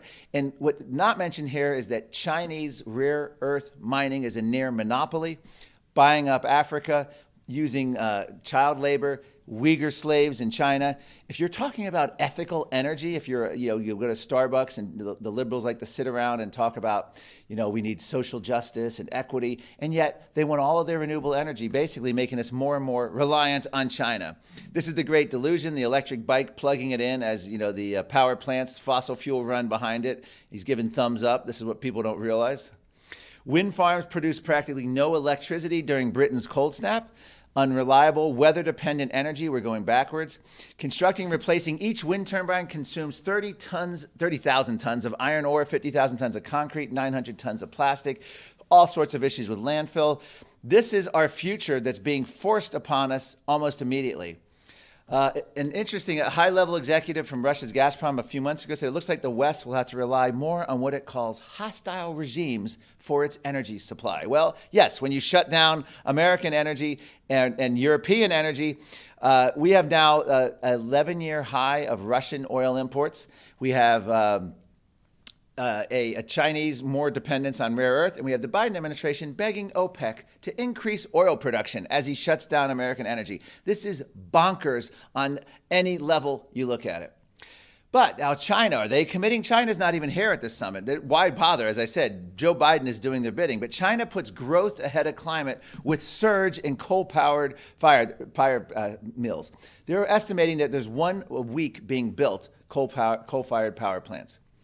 Study on the Green New Deal domestically in the United States, even using the UN science, the impact would be barely distinguishable from zero. This is according to the American Enterprise. So again, if we faced a climate catastrophe, why would you do something like the Green New Deal? You would actually do the exact opposite of the UN climate process here in Glasgow or a Green New Deal. You would actually want prosperity, wealth, technological innovation, economic growth, because that is the best way to get yourself out of any environmental problem. And it's an amazing thing because I have a whole chapter in my book in the 1970s. They literally called for the same exact Green New Deal UN climate treaty solutions in the 70s for the man-made global cooling scare coming ice age that they had. UN and government regulations can't control the climate. I interviewed University of Pennsylvania geologist Robert Giegengak. None of the strategies that have been offered by the U.S. government, EPA, UN, anyone else has the remotest chance of altering the climate, even if you believe it's controlled by carbon dioxide. So I want to tell people to keep calm and trust the experts. That's sort of the message here at this conference here in Glasgow. Well, let's see. The New York Times has recently said this year, critical thinking leads to misinformation. Don't go down the rabbit hole of critical thinking. Critical thinking, as we're taught, isn't helping in the fight against misinformation. So you have that. If you start engaging in critical thinking, you are guilty of misinformation. You're likely to be deplatformed, defunded, and fired. Forbes magazine weighed in. You must not do your own research when it comes to science. Why would you need to? Just trust the experts. That's all we got to do. Questioning authority has become too much of a good thing, and it's killing people. Remember the 1960s, the Pentagon Papers, anti-war, the progressive activists, the hippies. None of them, they didn't want to question authority. They just wanted to trust Richard Nixon. Why shouldn't we do the same with Joe Biden and the United Nations? Let's trust authority because questioning it is killing people. For too many people, do your own research means following a social media post into a rabbit hole of misinformation. So just trust all the health experts, all the climate experts, and move on. If you can't do that, well then just, this Slate magazine, it's time to give up on facts. Just give up on all the facts, or at least temporarily lay them down and use something else they recommend. Emotions. Forget about science, forget about logic, forget about that. Just use emotional appeal to nonsense, even if it's completely factually wrong. It's time to give up on those facts. Here's a good visual of all the major organs of our media about to murder the truth. You got Facebook, NBC, CNN, and Twitter there. Are you sure this will bring rain? Asked the ancient Aztecs. Shut up and listen to the experts. So that's my message today. Listen to the experts. This organ sacrifice and this blood sacrifice will bring the rain. Trust the experts. The media's moment of clarity, as we're facing now a global energy crisis of shortages and price swings. The global energy is the first of many in the clean power area. Now, I believe Bloomberg actually ended up pulling one of these visuals because I think he got a lot of pressure, because this article was an amazing article to leak out of Bloomberg Green, which is set up to promote green energy. But they actually tell us that a global transition to clean energy means energy crisis and gas shortages. So there's some in the media that get it. Again, coalition building. I'm amazed that Bloomberg Media did this article.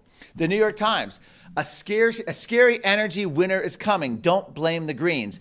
This is Tom Friedman, the man who praised China's one-party rule and loves it from 2009 and loves the idea of one-party state and wants to basically keep this going. He likes the idea of a declared emergency and unelected bureaucrats now running climate policy. But Tom Friedman is worried that someone might get the wrong idea and think that high energy prices and shortages are somehow related to green energy. If the winter is as bad as some experts predict, I fear we'll see a populist backlash to the whole climate green movement. Can you imagine anything more horrible? You can already smell it coming. They are very scared, which tells us that we need to step into this and make it so that people know why there's shortages and energy prices skyrocketing in both Europe and the United States and around the world. Energy crunch, this is AP News just last week, I believe. Energy crunch hits global recovery as winter approaches. The poor in Brazil are choosing between paying for food or electricity. And that's coming globally thanks to Build Back Bankrupt policies. New Scientists, they're beyond Tom Friedman, and I mentioned Bloomberg was correct in saying it's green energy that's going to cause this. Tom Friedman's terrified it's going to affect the climate, but New Scientists, hey, blame fossil fuels, not renewables, for the UK's energy crisis. Why not just say the most absurd thing and do that? So they're actually trying to turn it around and blame fossil fuels. And we talk about Afghanistan. There was a lot of stuff about leaving Afghanistan and the country collapsing. It wasn't Biden's fault. I'm here to stand up for Joe Biden. It wasn't his fault. It wasn't poor military planning. Climate change. How do we know this? Because I trust the experts. CBS News, how climate change helped the Taliban strengthen the Taliban. Rural Afghanistan has been rocked by climate change. The past 3 decades have brought floods, droughts, destroyed crops. They even say that the Taliban wasn't even aware of how it helped them, but it was climate change that reason that gave them a rise to power. And by the way, floods, droughts, there's no increase in global floods, no increase in global droughts, and crop production all throughout Afghanistan, I believe James Taylor had pointed this out, is up dramatically. So this is completely fact-free CBS article, but they're doing the bidding, trying to protect President Biden politically. Newsweek, hey, you know what? The Taliban's not so bad after all. Seeking world recognition, Taliban offers to help fight terror and climate change. So how bad could the Taliban be?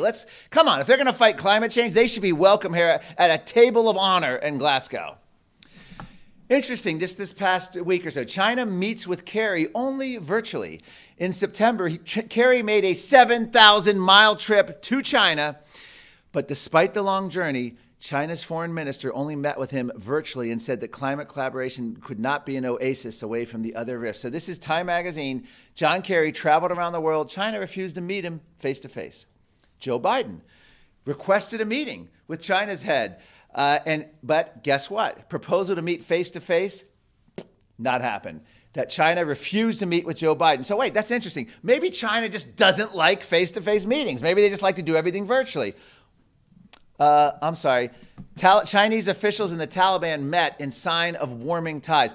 Somehow, they didn't have time to meet John Kerry or Joe Biden in person, but they made it a point to meet with Taliban leadership in person, and they are lusting after Afghanistan's rare earth mining, which they were going to probably have complete and free access to China. So just another example as we in the West hand over our energy security to China, Russia, OPEC, and also the Taliban.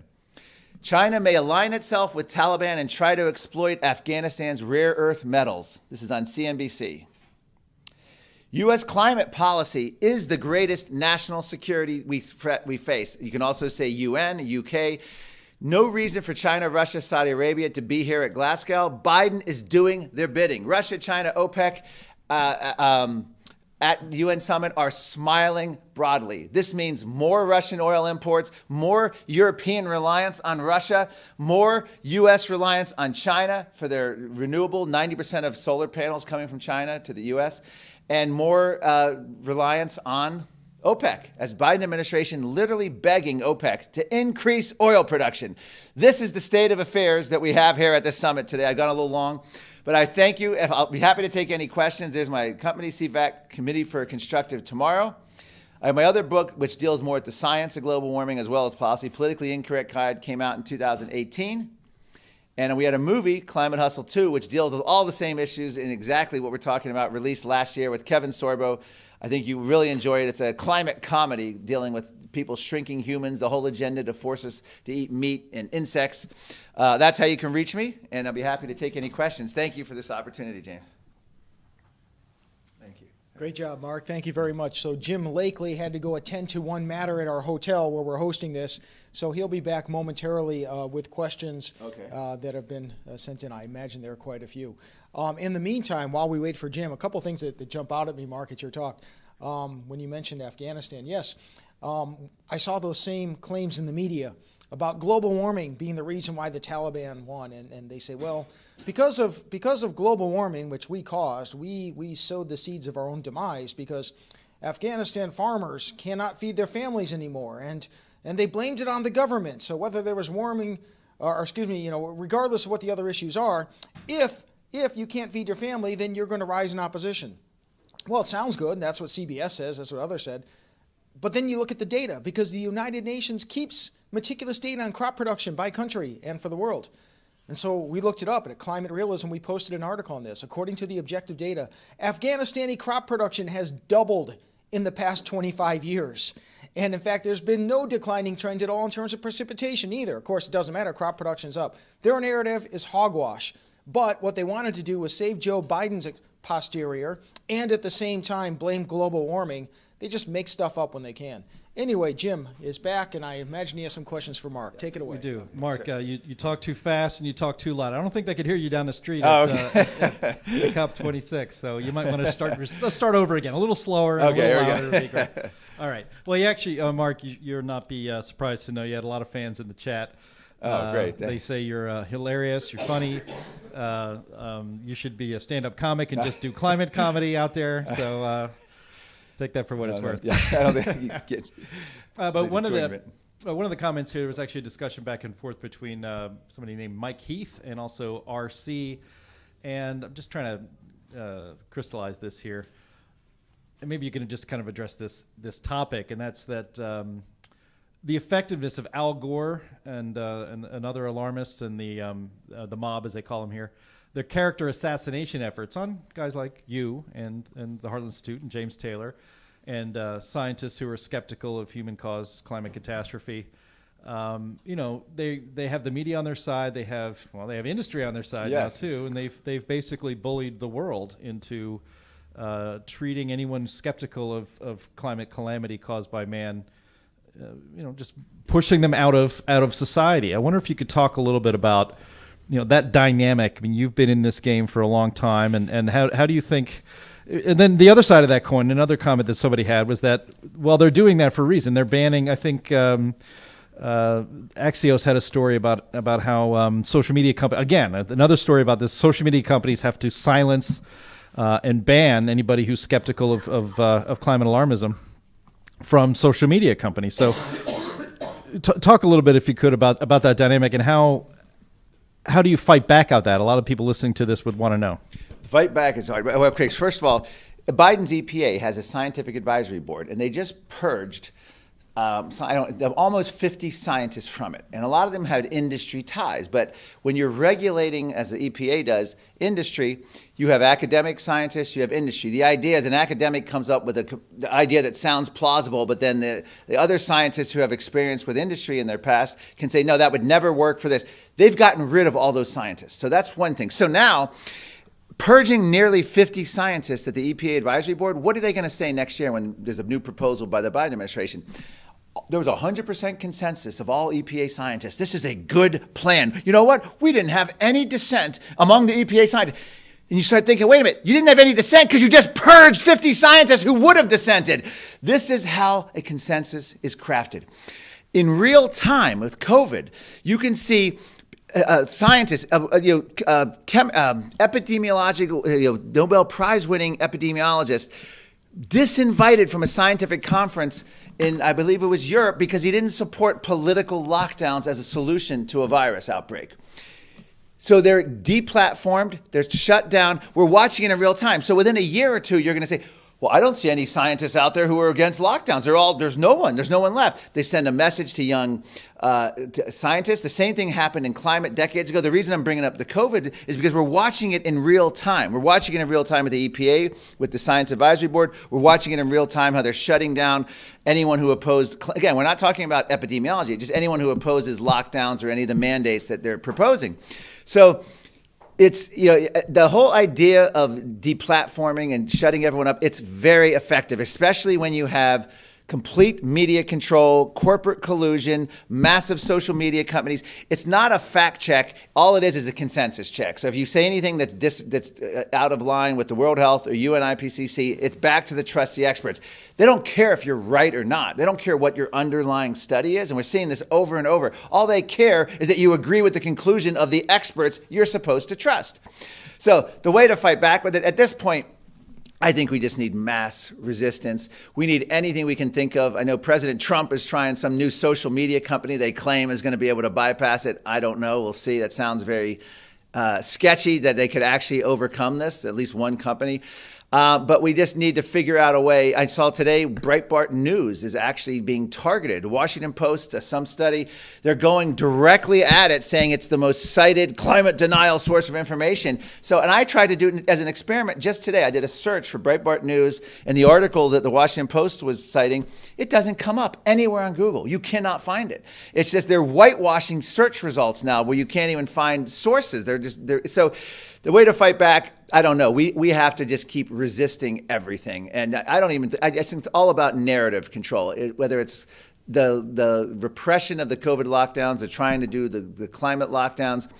I think we just have to fight on every angle and just keep resisting all the mandates, all the stuff, and try to somehow, I wouldn't have said this 2 years ago, I think we need to break up big tech monopolies. It's like we need a Teddy Roosevelt style trust buster. I know a lot of people don't agree with that, but I think that's the most logical way forward. Well, your presentation certainly had a lot of passion, might even say emotion in it.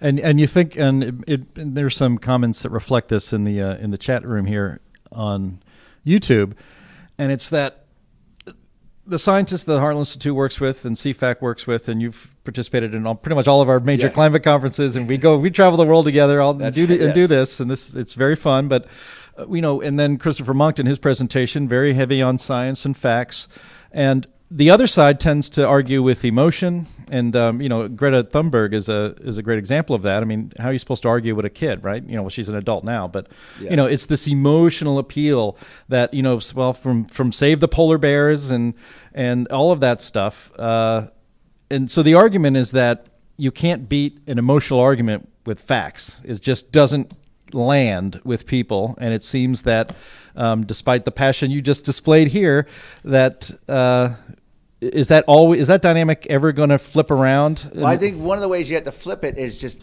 sarcasm, humor, reverse it in their face. We saw Al Gore here yesterday. Our CFACT's Craig Rucker asked him about his 34 times the average American's electricity use. Al Gore completely didn't react. His staffer, we're out of time, no more questions. Just literally terrified that they would ask him a question. You've got to expose them, and you can use emotion on our side. You can use the emotion. We're facing a huge energy crisis. Let's pin this on who it belongs to, the green energy mandates, and use emotion. Let's show the senior citizens who can't afford their heat. Let's show those on fixed income. We can do the same thing, and we have to, because you can't just, the facts are very important, but we have to give up on critical thinking and facts. That's what the media says. So let's do it. Let's go with more emotion.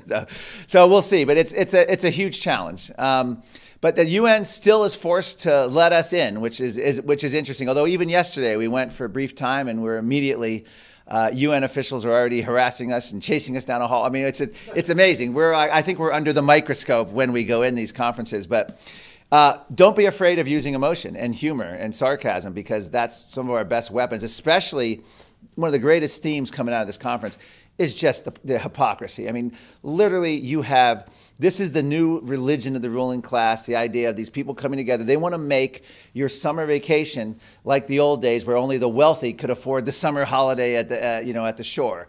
What they're doing, they want to get rid of private car ownership. They want to get rid of free travel. They want to make airlines incredibly expensive. They want to make heating your home expensive. They want to regulate every aspect. So we have to fight back. But this is it, the elite agenda. It's not going to affect the Al Gores, the Jeff Bezos' hair. It's not going to affect Bill Gates. It's not going to affect the World Economic Forum members. But it's going to affect all the rest of us. It's time, mass resistance. I just keep saying that over and over. And I mean it across the board. So but the big problem, though, of course, is not only did everything we just mentioned, and other people talked about this, but they're getting the financial institutions, and that's the problem. You're not even going to be able to fund fossil fuel energy anymore. So we're in this deep, and it's the fight of our life, basically, the fight for freedom. I don't want to say it's last chance or like they say for the UN summits, but this is it. This is about the last year and a half have accelerated all these trends. Thank you. All right. Thank you, James. Appreciate it. Great job, Mark. Don't ever stop fighting. We need you. Truth needs you. But I know you, and I know you won't stop fighting. So it's a pleasure to have you on the side of truth, and even more so to have you as a friend. When I introduced Mark, I mentioned how CFACT has a Collegians for a Constructive Tomorrow program that reaches out to young people. And it reminds me of our next speaker. 2 years ago, when the Heartland Institute was working with the European Institute for Climate and Energy, and we were helping them present, not that they needed our help, they're a fantastic and capable group in Germany, but they welcome our cooperation. So when I was in Germany at their annual conference, I noticed this young lady who was then the same age as Greta is now. I think she's 2 years older than Greta. And there's this young lady who was intelligent and composed. She was listening intently to all of the science talks at this climate conference. She was asking insightful questions. And I said, who is this person? And I found out that it was Naomi Zeipt, who had a bit of a social media presence in Germany, an advocate of individual freedom, and she had taken an interest in the climate change topic. And when I came across Naomi, I said, we have to get her in front of a larger audience. She was doing pretty good on her own, but we were fortunate enough to have Naomi cooperate with us on a number of events, including bringing Naomi to the United States and speaking at CPAC at their annual event. And she developed an even greater following than was the case before, was featured in all sorts of media in the United States and around the world for good reason. And oftentimes it seems like we're fighting such an uphill battle against media indoctrination, against schooling indoctrination. But here's a young lady in Europe, where it's even more so, that nevertheless saw through to the truth and gives hope for all of us, and especially as we consider our younger generation. So with that, Naomi also had a difficult time getting here in person. I guess she wasn't registered as a UN delegate, or else it'd be no problem at all. But getting here and getting back was a little bit more challenging this time. But nevertheless, Naomi has filmed a talk that she is going to deliver. And with that, it's my pleasure to introduce to you Naomi Zeipt. The very essence of humanity is that we always strive for more. Recently, I picked up one of my favorite pieces of literature again, Goethe's Faust. And while this is not going to be a literature education session, I am going to share an analogy with you that I developed as I read the lines. Because I think that this play and its philosophical implications capture the spirit, the intrinsic motivation of man to pursue truth like no other, and also the struggles that come with that pursuit of truth. So, Faust is a professor, a doctor, the most well-educated man on earth, and yet he has reached the point where he does not know how to continue and why. Because he has read and explored all earthly things, and he still feels unfulfilled. So what is there to explore now? How can he still find a greater truth? He seeks more meaning beyond that which is on earth and surrounds him.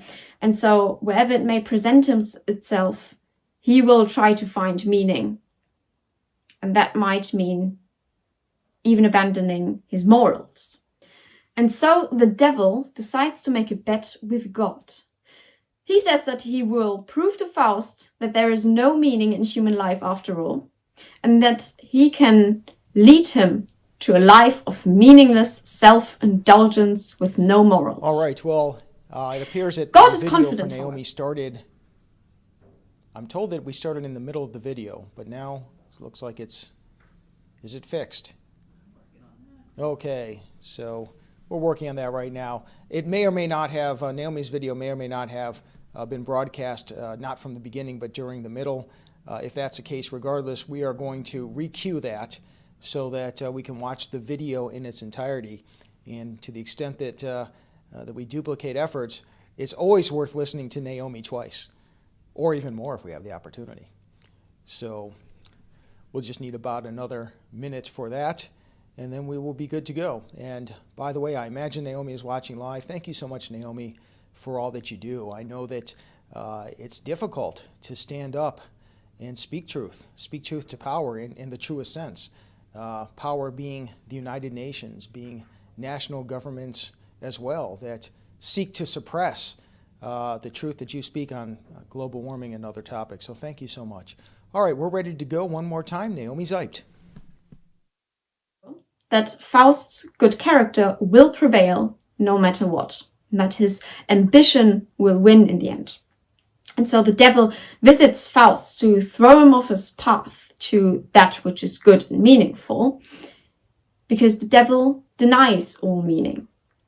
Mephisto craves destruction and mocks creation. Humankind, he says, is doomed and forever tied to its hedonistic greed and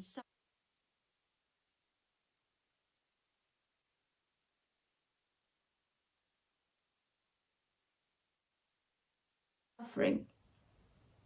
And so he makes a bet with Faust and says that he will only ever experience true joy if he follows the path of hedonism.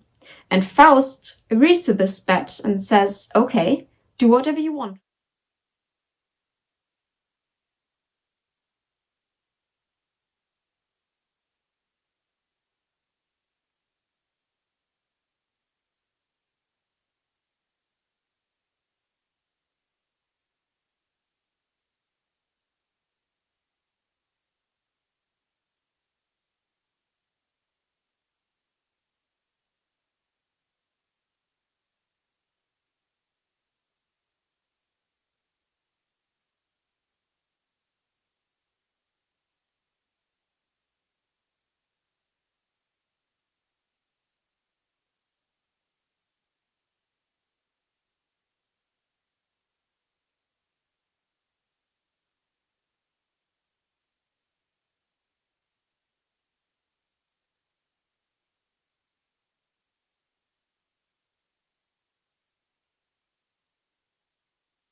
All right, I apologize for the technical difficulties. I guess that's going to happen from time to time when they won't let us in person into the venue for the United Nations Climate Conference. But what we'll do is we will try to get this fixed and show our Naomi video tomorrow, and we'll call it a day for now. We will be opening tomorrow at 9 a.m. Eastern Time in the United States, the same time that we began our session today. We will have several additional presentations. We hope to get a panel discussion or two going as well, and we greatly appreciate folks around the world who are watching and hopefully learning a little bit about climate realism. So with that, thank you everyone who has been watching. It's been a pleasure being with you